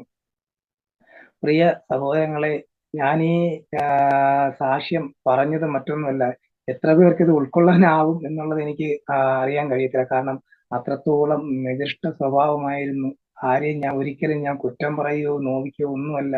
കാരണം ഇത് അവരവരുടെ ജീവിതത്തിൽ ഉണ്ടാകുന്ന മറ്റുള്ളവരുടെ ഭവനത്തിൽ എങ്ങനെയാണെന്ന് അറിയത്തില്ല. പക്ഷെ ഞങ്ങളെ, എൻ്റെ ഭാര്യയെ, കുഞ്ഞുങ്ങളെ ചേർത്ത് ഉള്ളവരിലൂടെ തന്നെ പിശാചി ഇടപെടുകയും ഞങ്ങൾ എങ്ങനെ ജീവിക്കുന്ന അത് കണ്ട് അവർക്ക് മാനസാന്തരം വരുന്നു എങ്കിൽ തന്നെ അവർക്ക് ലോകസുഖവും അതിലുപരി വേണമായിരുന്നു. ദൈവത്തെ സ്നേഹിക്കുന്നതിനേക്കാൾ ലോകസുഖം അവർ അനുഭവിച്ചതിന്റെ പേരിൽ ഈ 3 പേരും ലോകത്ത് നിന്ന് മാറ്റപ്പെട്ടു, അതിദയനീയമായി മാറ്റപ്പെട്ടു. പ്രിയ സഹോദരങ്ങളെ, ഞാൻ പറഞ്ഞൊന്നും മറ്റൊന്നുമല്ല, ഞങ്ങൾക്ക് ദൈവം ഒരു വിടുതൽ തന്നു കഴിഞ്ഞാൽ, സ്തോത്രം, ഏത് വചനത്തിലാണെന്ന് അറിയത്തില്ല, എങ്കിലും 10 കുഷ്ഠരോഗികളെ കർത്താവ് തമ്പുരാൻ സൗഖ്യപ്പെടുത്തി. അതില് ആ 10 പേരിൽ 9 പേരും നന്ദി കെട്ടവരായി അവരുടെ വഴിക്ക് പോയി. അതിൽ ഒരാൾ മാത്രമാണ് കർത്താവിന്റെ അരിയിലേക്ക് തിരികെ വന്നത്. സ്തോത്രം. അതുപോലെ കർത്താവിന്റെ വിടുതൽ വാങ്ങിച്ചിട്ട് സ്തോത്രം, ആ ഒരു സാക്ഷി മറ്റൊരു സാക്ഷി ഉളവാക്കുന്നു. സ്തോത്രം. എൻ്റെ കർത്താവിന്റെ ദാസൻ പറഞ്ഞു, ആരെയും കുറ്റപ്പെടുത്തി ഒന്നും സംസാരിക്കരുത്. ഞാൻ കുറ്റപ്പെടുത്തി സംസാരിച്ചതല്ല. കാരണം ആ വ്യക്തികളുടെയൊക്കെ ജീവിതം കൂടി ഇതിനകത്ത് ഉൾപ്പെടുത്തിയെങ്കിൽ മാത്രമേ ഞങ്ങളുടെ സാക്ഷ്യം പൂർണ്ണമാകത്തുള്ളൂ. അതുകൊണ്ടാണ് ഞാൻ നേരത്തെ ആന്റിയോട് പറയാനില്ല, കാരണം എൻ്റെ ഭാര്യയും കൂടെ ഇനി ഉണ്ടെങ്കിൽ മാത്രമേ ഞങ്ങളുടെ സാക്ഷ്യം പൂർണ്ണമാകത്തുള്ളൂ. സ്തോത്രം. ഇനി ഇപ്പോൾ ഏതാണ്ട് 9:30 പ്രിയ ആന്റിയോട് ഇനി എനിക്കൊന്നേ പറയാനുള്ളൂ. ഇനി മുന്നോട്ട് കടന്നു പോകണം. ഇനി ഞങ്ങൾക്ക് അവസരം തരണം എന്നാണ് ഞാൻ പറയുന്നത്. കാരണം എൻ്റെ ഭാര്യയോട് ഞങ്ങൾക്ക് ആന്റി വിളിച്ചതിന്റെ അന്നേ ഞാൻ പറഞ്ഞിരുന്നു, ഇങ്ങനെ ഒരു ആന്റി വിളിച്ചിരുന്നു, ഞങ്ങൾ സാക്ഷ്യം പറയണം. അപ്പോൾ പുള്ളിക്കാരിക്ക് വലിയ നിരാശയുണ്ട്. കാരണം ഇനി ജോലിക്ക് കടന്നു പോയെങ്കിലേ കഴിയത്തുള്ളൂ. അപ്പോൾ ഇനി എന്നാണെന്ന് വെച്ചാൽ ആന്റി പറയുക, ഞങ്ങൾക്ക് അവസരം ഒരുക്കാനുള്ളൊരു കൃപ കർത്താവ് എന്നാണ് ആന്റിക്ക് തന്നെ എന്ന് വെച്ചാൽ നേരത്തെ തൊട്ട് പറയുക. ഞാൻ എൻ്റെ ഭാര്യ കൂടെ അടുത്ത് പറയാം. ഒരു 2 ദിവസം മുമ്പെങ്കിലും ഇവിടെ നിൽക്കുമ്പോഴത്തേക്ക് ഞങ്ങൾ 2 പേര് ഇതുപോലെ ഒരുമിച്ചിരുന്ന് ഞങ്ങളുടെ സാക്ഷ്യം പറയുന്നതായിരിക്കും. എൻ്റെ മൂത്ത മോൻ ഡിഗ്രിക്ക് പഠിക്കുന്നു, ഇളയവൻ ഇപ്പോൾ SSLC എഴുതിക്കൊണ്ടിരിക്കുന്നു. അവർ 2 പേരും വളരെ നല്ല രീതിയിൽ മാർക്ക് വാങ്ങി ജയിക്കുവാൻ എല്ലാ ദൈവമക്കളും പ്രാർത്ഥിക്കണം. ആന്റിയോടും പ്രത്യേകം പ്രാർത്ഥന ചോദിക്കുന്നു. ഇപ്പോൾ അവസരം ഒരുക്കുന്ന ആന്റിക്കും കർത്താവിൽ പ്രിയദാസനും അതുപോലെ ഈ ബുദ്ധി ആന്റിയുടെ ബുദ്ധിമുട്ടിൽ ഒതുപ്പിച്ച കർത്താവിനും പ്രത്യേകം നന്ദി അറിയിക്കുന്നു. എല്ലാവർക്കും എൻ്റെ അഭിപ്രായം. ഹല്ലേലൂയ. സ്തോത്രം, സ്തോത്രം. എത്ര കേട്ടാലും മതി വരത്തില്ല. അത്രമാത്രം ദൈവം വിടുവിച്ച വിധങ്ങളാണ് ഹല്ലേലൂയ ഇവിടെ ദിനേശ് പ്രഖ്യാപിക്കുവാൻ തക്കവണ്ണം ഇടയായത്. സാത്താന്റെ അടിമയിൽ കിടക്കുന്ന ജനത്തെ പുറത്തു കൊണ്ടുവരണമെങ്കിൽ വളരെ ബുദ്ധിമുട്ടാണ്. മാത്രമല്ല, പ്രലോഭനങ്ങളും പ്രശ്നങ്ങളും നമ്മുടെ ജീവിതത്തിന് നേരെ ആഞ്ഞടിപ്പിക്കും. അതിനെ ജയിക്കണമെന്നുണ്ടെങ്കിൽ പരിശുദ്ധാത്മാവിന്റെ കൃപയുണ്ടെങ്കിലേ പറ്റൂ. അപ്പോൾ ദിനേശ് ദൈവത്തെ അറിഞ്ഞു, ദൈവകൃപയിൽ ജീവിച്ചു. അതുകൊണ്ട് അപ്പുറത്ത് നിന്ന് പിശാച് ചില വ്യക്തികളിലൂടെ നിങ്ങൾക്ക് എതിരായിട്ട് പ്രവർത്തിക്കുവാൻ തുടങ്ങി. അവിടെ നമ്മുടെ ക്ഷമയെ പരീക്ഷിക്കുകയാണ് കർത്താവ് ചെയ്തത്. ഹല്ലേലൂയ. അവിടൊക്കെയും തോറ്റുകൊടുക്കുവാൻ ഇടവരാതെ വണ്ണം വിജയിക്കുവാൻ ഹല്ലേലൂയ ദൈവം ഇടയാക്കിയല്ലോ. ആമേൻ. മാത്രമല്ല, അനുഗ്രഹീതമായ ഒരു ജീവിതം ദൈവം തന്നു. 2 ആൺകുഞ്ഞുങ്ങളെ ദൈവം തന്നു. Price the Lord. ആ കുഞ്ഞുങ്ങളുടെ വിദ്യാഭ്യാസം അനുഗ്രഹിക്കപ്പെടുവാൻ പ്രാർത്ഥിക്കാം. ആ കുഞ്ഞുങ്ങൾ നല്ല മാർക്കോടെ പാസ്സാകുക മാത്രമല്ല, അവർക്ക് നല്ല ഒരു ഉന്നത നിലവാരത്തിൽ എത്തിച്ചേർന്ന് ജീവിതത്തിലെ കഷ്ടങ്ങള്, പ്രയാസങ്ങള്, ഈ ലോകത്തിൽ ജീവിക്കുമ്പോൾ നമുക്ക് നന്മകളും അനുഗ്രഹങ്ങളും ഒക്കെ വേണം. അതേ ദൈവം തമ്പുരാൻ നമുക്ക് നൽകി തരും. സ്വർഗീയ കലവറയിൽ ഒന്നിനും കുറവില്ല. അമർത്തി കുലുക്കി നല്ലൊരു പങ്ക് നമ്മുടെ മടിയിൽ തരുന്ന ദൈവമാ. അത് കുഞ്ഞുങ്ങളിൽ കൂടി ദിനേശിന്റെ ജീവിതത്തിൽ വലിയൊരു വ്യത്യാസം ഉണ്ടാകും. അത് കർത്താവ് മാറ്റിത്തരുമെന്ന് പരിശുദ്ധാത്മാവിൽ ഞാൻ ആലോചന പറയുകയാണ്. Price the lord. ഹല്ലേലൂയ. കുഞ്ഞുങ്ങൾക്ക് എത്രമാത്രം പഠിക്കാമോ അത്രമാത്രം അവരെ പഠിപ്പിക്കുക. ദൈവം തന്റെ സ്വർഗീയ ഭണ്ഡാരം തുറന്ന് അവർക്ക് വേണ്ടി പ്രവർത്തിക്കും. ഹല്ലേലൂയ. ഒന്നിനെ കുറിച്ചും വിചാരപ്പെടേണ്ട ആവശ്യമില്ല.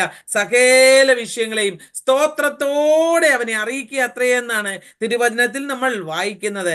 ആകയാൽ ഹല്ലേലൂയ. ഈ ആമേൻ. കുടുംബത്തെ കർത്താവ് അവസ്ഥകളെ മാറ്റിമറിക്കുവാൻ മതിയായവനാ. ഒരു കാലത്ത് ഞങ്ങളുടെയൊക്കെയും ജീവിതം ഇതുപോലെ കഷ്ടത്തിലൂടെ പോയതാ. ആമേൻ. ഇപ്പോഴും കഷ്ടത്തിനൊന്നും വലിയ കുറവൊന്നും ഇല്ല എങ്കിലും ആമേൻ, ജീവിക്കുന്ന കർത്താവിന്റെ സാക്ഷിയായി നിൽപ്പാൻ ഇതിൽ പരം ഭാഗ്യം എന്താണ് നമുക്കുള്ളത്? ഹല്ലേലൂയ.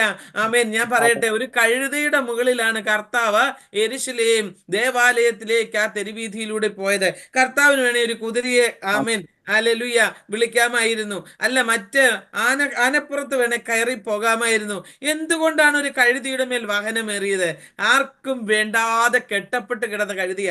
ദൈവത്തിന്റെ ആത്മാവ് പറയുന്ന, എന്റെ മകനെ, ഈ കെട്ടപ്പെട്ട അവസ്ഥയിൽ നിന്നും പുറത്തു കൊണ്ടുവരണമെന്നുണ്ടെങ്കിൽ ദൈവം നിന്റെ മേൽ വാഹനമേറേണ്ടതുണ്ടായിരുന്നു. അനേക കഴുതകളെ ആമേൻ പുറത്തു കൊണ്ടുവരുന്ന കർത്താവിന്റെ സാന്നിധ്യം അനേകരെ ആമേൻ ആമേൻ ജീവിതത്തിൽ നശിച്ചു കൊണ്ടിരിക്കുന്ന അനുഭവത്തിൽ നിന്ന് പുറത്തു കൊണ്ടുവരുവാൻ കഴിവില്ലാത്ത നമ്മെ ഓരോരുത്തരെയും കർത്താവ് തെരഞ്ഞെടുത്തത്. അതുകൊണ്ട് ആമേൻ, ദിനേശിന്റെ ജീവിതത്തിൽ ആമേൻ ഇന്ന് ഒന്നുമില്ല എന്നോർത്ത് ഭാരപ്പെടരുത്. ആമേൻ, അല്പത്തിൽ വിശ്വസ്തനായവനെ അവൻ അധികത്തിൽ വിചാരകനാക്കും. ഈ ദിവസങ്ങളിൽ നമ്മുടെ വിശ്വസ്തത, ആമേൻ, എടുത്ത തീരുമാനം, ഹല്ലേലൂയ, ദേശക്കാർക്ക് മുൻപിൽ, ആമേൻ, അയൽവക്കങ്ങൾക്ക് മുൻപിൽ, ബന്ധുക്കൾക്ക് മുൻപിൽ നാം ഒരു മാതൃകയോടെ ജീവിക്കുവാൻ ആമേൻ തീരുമാനമെടുത്താൽ മാത്രം മതി. പരിശുദ്ധാത്മാവ് അതിനുള്ള ക്രമീകരണങ്ങളെ നൽകും. ഇതുവരെയും ആ തീരുമാനത്തിന്റെ മുൻപിൽ നിൽക്കുവാൻ ദൈവം കൃപ നൽകിയില്ല. ഞാനത് ഓർത്ത് സ്തോത്രം ചെയ്യുകയാണ്. ആമേൻ. അനേകരെ ആമേൻ ദൈവസന്നിധിയിലേക്ക് കൊണ്ടുവരുവാൻ ഇടയാക്കിയല്ലോ. ഇനിയും കർത്താവ് ധാരാളമായിട്ട് നിങ്ങളുടെ കുടുംബത്തെ എടുത്ത് ഉപയോഗിക്കട്ടെ എന്ന് ആത്മാർത്ഥതയോടെ ഞാൻ പ്രാർത്ഥിക്കുന്നു. കർത്താവ് ആമേൻ നമുക്ക് വേണ്ടി പ്രവർത്തിക്കും. കർത്താവ് പ്രവൃത്തിയിൽ ഭയങ്കരനായ ദൈവമാ. അവൻ ആലോചനയിൽ ശക്തനായ ദൈവമാ. അതുകൊണ്ട് അവനവൻ ശരീരത്തിൽ ഇരിക്കുന്നത് ചെയ്യുന്നത് നല്ലതാകിലും തീയതാകിലും തക്ക പ്രതിഫലം അവനവന് കിട്ടും. അതുകൊണ്ട് നമുക്ക് ആരെയും വിധിക്കുവാൻ പോകേണ്ട. ആമേൻ. പ്രവർത്തിക്കുന്നവർക്ക് തമ്പുരാൻ അതിനുള്ള പ്രതിഫലം കൊടുക്കട്ടെ. പ്രൈസ്. നമ്മെ ഏൽപ്പിച്ചിരിക്കുന്നത് എന്താണ്? ആമേൻ, അനേകരോട് നമ്മെ വിടുവിച്ച കർത്താവിന്റെ സാക്ഷ്യം പറയുക. ദിനേശ് ആ കാര്യത്തിൽ ആമേൻ മിടുക്കനായിട്ട് ഇന്നും കർത്താവിന് വേണ്ടി നിലകൊള്ളുന്നതോർത്ത് ഞാൻ സ്തോത്രം ചെയ്യുകയാണ്. തന്റെ ഉള്ള അവസ്ഥയിലും തന്റെ സാഹചര്യങ്ങളിലും തന്റെ പ്രയാസത്തിലും കർത്താവിനെ ഉയർത്തുവാൻ കാണിക്കുന്ന ചെറുപ്പക്കാരന്റെ മനസ്സിനായിട്ട് പ്രിയപ്പെട്ടവരെ നമുക്ക് സ്തോത്രം ചെയ്യാം. വചനദീപ്തി സാക്ഷ്യകൂടാരത്തിന്റെ പ്രേക്ഷകരോട് ഞാൻ പറയട്ടെ, വിഭിന്നങ്ങളായ അനുഭവങ്ങളുമായിട്ട് നമ്മുടെ പ്രേക്ഷകർ കടന്നു വരുമ്പോൾ നിങ്ങൾ അവരെ ഓർത്ത് പ്രാർത്ഥിക്കണം. ഞാൻ എല്ലാ ദിവസവും വചനദീപ്തി സാക്ഷ്യകൂടാരത്തിൽ കടന്നു വരുന്ന എല്ലാ പ്രിയപ്പെട്ടവരെയും ഓർക്കാറുണ്ട്. അപ്പോൾ തന്നെ നിങ്ങളും ഹല്ലേലൂയ അവരെ ഓർത്ത് പ്രാർത്ഥിക്കണം. അവരുടെ ജീവിതം ഇவ்விதം വിടുവിക്കപ്പെട്ടു എന്ന് കേൾക്കുമ്പോൾ ഹൃദയം ആമേൻ നന്ദി കൊണ്ട് നിറയുകയാണ്. ആമേൻ. പിശാചിന്റെ പിടിയിൽ കുടുംബവും കുഞ്ഞുങ്ങളും ഭാര്യയും താനും അമർന്നു കിടന്ന സ്ഥാനത്ത് നിന്ന് ആഭിചാരത്തിനോ ഹല്ലേലൂയ ക്ഷുദ്ര പ്രയോഗങ്ങൾക്കോ ഹല്ലേലൂയ വിടുവിക്കുവാൻ കഴിയാതിരുന്നപ്പോൾ അല്പസമയത്തേക്ക് അവരുടെ പ്രവർത്തനങ്ങൾ വന്നുവെങ്കിലും ആമേൻ ദൈവത്തിന്റെ പ്രവൃത്തി, ജീവനുള്ള ദൈവത്തിന്റെ വചനം അവരുടെ ഹൃദയങ്ങളിൽ ക്രിയ ചെയ്ത് ദൈവം അവരെ വിടുവിപ്പാൻ ഇടയായി. ഹല്ലേലൂയ. അതുകൊണ്ട് ഇന്നവർ ജീവനുള്ളവരുടെ ദേശത്ത് ജീവനുള്ള സാക്ഷിയാണ്. ഹല്ലേലൂയ. ഈ കുടുംബം എന്നേ നശിച്ചു പോകേണ്ടതാണ്. ഈ ലോകത്തു നിന്ന് എന്നേ തുടച്ചു മാറ്റപ്പെടേണ്ടതാണ്. എന്നാൽ ഇന്നും കർത്താവ് ജീവനോടെ വെച്ചത് എന്തിനു വേണ്ടി എന്നറിയാമോ? ഈ ദിനേശിന്റെ സാക്ഷ്യം നിങ്ങളിലും എന്നിലും എത്തപ്പെടേണ്ടതിനായിട്ടാണ്. ഹല്ലേലൂയ. ഇതിനി അനേക ചെറുപ്പക്കാരിൽ ഈ സാക്ഷ്യം എത്തുവാനുണ്ട്. ഞാൻ വലിച്ചു നീട്ടി പറയുന്നതല്ല, എന്റെ ഹൃദയത്തിന്റെ സന്തോഷം കൊണ്ടാണ് ഞാൻ ഇത്രയും പറയുന്നത്. ആകയാൽ ഹല്ലേലൂയ അനേക ചെറുപ്പക്കാർക്ക്, അനേക മദ്യപാന്മാർക്ക്, ക്ഷുദ്ര പ്രയോഗം നടത്തുന്നവർക്ക്, ആഭിചാര കർമ്മം ചെയ്യുന്നവർക്ക് താനൊരു മാതൃകയായി മാറട്ടെ എന്ന് ഞാൻ പ്രാർത്ഥിക്കുന്നു. ഹല്ലേലൂയ. ആ കുടുംബത്തെ നമുക്ക് ഓർത്ത് ഒരു നിമിഷം ആമേൻ പ്രാർത്ഥിക്കാം. ഹല്ലേലൂയ. ഈ ലൈവിലൂടെ കടന്നു വന്ന എല്ലാ പ്രിയപ്പെട്ടവരും ഒരു നിമിഷം തലകളെ വണക്കിയാട്ടെ. Praise the lord. ഹല്ലേലൂയ. ഈ സൂം പ്ലാറ്റ്ഫോമിലായിരിക്കുന്ന പ്രിയപ്പെട്ടവർ ഒരു നിമിഷം തലകളെ വണക്കിയാട്ടെ. ഈ കുടുംബത്തിന് വേണ്ടി നമുക്ക് പ്രാർത്ഥിക്കാം. തുടർന്ന് യൂട്യൂബിലൂടെ ഈ സാക്ഷ്യം കേൾക്കുന്ന പ്രിയപ്പെട്ടവരും നിന്റെ മക്കൾക്ക് വേണ്ടി പ്രാർത്ഥിക്കണമെന്ന് ഞാൻ അപേക്ഷിക്കുന്നു. ഞങ്ങളുടെ നല്ല ദൈവമേ, സ്വർഗസ്ഥ പിതാവേ, ഈ അനുഗ്രഹീതമായ നിമിഷത്തിനായിട്ട് സ്തോത്രം ചെയ്യുന്നു. അങ്ങയുടെ ദാസനെയും ദാസിയെയും കുഞ്ഞുങ്ങളെയും കർത്താവ് വിടുവിച്ച് വേർതിരിച്ചല്ലോ. ഈ ഓബിന് അവന്റെ അവന്റെ പ്രതികൂലത്തിൽ വേലി കെട്ടിയവനെ സൂക്ഷിച്ചതുപോലെ നിന്റെ മക്കളെയും കർത്താവെ കാലാകാലങ്ങളിൽ ആമേൻ തെറ്റിപ്പോകിയ സ്ഥാനത്തും ആമേൻ മടക്കി വരുത്തിക്കൊണ്ട് ആ സ്നേഹത്തിന്റെ ആഴം വെളിപ്പെടുത്തിയതിനായിട്ട് നന്ദി പറയുന്നു കർത്താവേ. പ്രത്യേകമായി കർത്താവെ അനേകായിരങ്ങൾക്ക് നിന്റെ മകൻ ഒരു വെളിച്ചമായി നിൽപ്പാൻ സഹായിക്കണമെന്ന് പ്രാർത്ഥിക്കുന്നു. ഞങ്ങൾക്കൊക്കെയും കൃപകൾ ആമേൻ കൃപാവരങ്ങളെ നൽകി മാനിച്ചാട്ടെ. ജ്ഞാനികളെ ലജ്ജിപ്പിക്കുവാൻ ദൈവം ലോകത്തിൽ പോക്ഷത്വമായി തിരഞ്ഞെടുത്തുവെങ്കിൽ ഞങ്ങളുള്ള പോക്ഷത്വം അനേകർക്കത് ജ്ഞാനമായി മാറുവാൻ, അനേകരുടെ കണ്ണുകൾ തുറക്കപ്പെടുവാൻ കർത്താവ് ഈ സാക്ഷ്യം മുഖാന്തരമാക്കുവാനായി അടിയനങ്ങയോട് പ്രാർത്ഥിക്കുന്നു. കുടുംബമായി ആദരിക്കണമേ. പ്രത്യേക 2 കുഞ്ഞുങ്ങൾക്ക് വേണ്ടിയും പ്രാർത്ഥിക്കട്ടെ. ആ കുഞ്ഞുങ്ങളുടെ വിദ്യാഭ്യാസം ദൈവത്താൽ മാനിക്കപ്പെടുവാൻ ഇടയാക്കണമേ. ആമേൻ. വിദ്യാഭ്യാസത്തിന് ആവശ്യമാകുന്ന എല്ലാ സാമ്പത്തിക നന്മകളെയും അനുഗ്രഹങ്ങളെയും എന്റെ സ്വർഗം തുറന്നു കൊടുത്ത് മാനിക്കണമേ. അവരെവിടം വരെയും പഠിക്കണമോ, ഏത് സ്ഥാനത്ത് എത്തണമോ, ലോക സ്ഥാപനത്തിന് മുൻപേ അമ്മയുടെ ഉദരത്തിൽ ഉരുവാകുന്നതിന് മുൻപേ അങ്ങ് അവരെ കണ്ടതാകിയാൽ താവേ തങ്ങളുടെ പിതാവിന് അവരൊരാശ്വാസമായി മാറുവാൻ, അവരുടെ കുടുംബത്തിന് മാതാവിനും പിതാവിനും ആ കുഞ്ഞുങ്ങളൊരു അനുഗ്രഹമായി മാറുവാൻ ആമേൻ ഞങ്ങൾ പ്രാർത്ഥിക്കുന്നു. ഇന്ന് പകൽവേള അവരുടെ കുടുംബത്തെ അനുഗ്രഹിക്കണം, കുടുംബ ജീവിതത്തെ അനുഗ്രഹിക്കണം. ഈ രാത്രിയെങ്കിൽ ഒരുമിച്ച് കടന്നു വന്ന ജനത്തിനായി സ്തോത്രം. ലൈവിൽ കടന്നു വന്ന പ്രിയപ്പെട്ടവർക്കായി സ്തോത്രം. കർത്താവ് എല്ലാവരെയും അനുഗ്രഹിച്ചാട്ടെ. പിതാവിന്റെയും പുത്രന്റെയും പരിശുദ്ധാത്മാവിന്റെയും നാമത്തിൽ ഞങ്ങൾ ഒത്തുചേർന്ന് ഈ കുടുംബത്തെ അനുഗ്രഹിച്ച് പ്രാർത്ഥിക്കുക. അനുഗ്രഹിക്കപ്പെടുവാൻ സഹായിക്കണമേ. മേൽക്കുമേൽ അഭിവൃദ്ധിപ്പെടുവാൻ ആത്മീയമായി, ഭൗതികമായി, ശാരീരികമായി, ആമേൻ സാമ്പത്തികമായി, മാനസികമായി ഒക്കെ ഹല്ലേലൂയ അവർ മേൽക്കുമേൽ അഭിവൃദ്ധിപ്പെടുവാൻ, ബലപ്പെടുവാൻ കർത്താവിന്റെ കരങ്ങളിലേക്ക് ഏൽപ്പിക്കുന്നു. അങ്ങ് പ്രകാരം ചെയ്യും വിശ്വസിച്ചുകൊണ്ട് ഏൽപ്പിക്കുന്നു. പ്രാർത്ഥന കേട്ടതിനായി സ്തോത്രം. യേശു ക്രിസ്തുവിൻ ധന്യനാമത്തിൽ ചോദിക്കുന്ന പ്രാർത്ഥന ദയമൂലം കേൾക്കണമേ സ്വർഗസ്ഥ നല്ല പിതാവേ. ആമേൻ, ആമേൻ, ആമേൻ. God bless you all. ഹല്ലേലൂയ. മാറാനാഥ.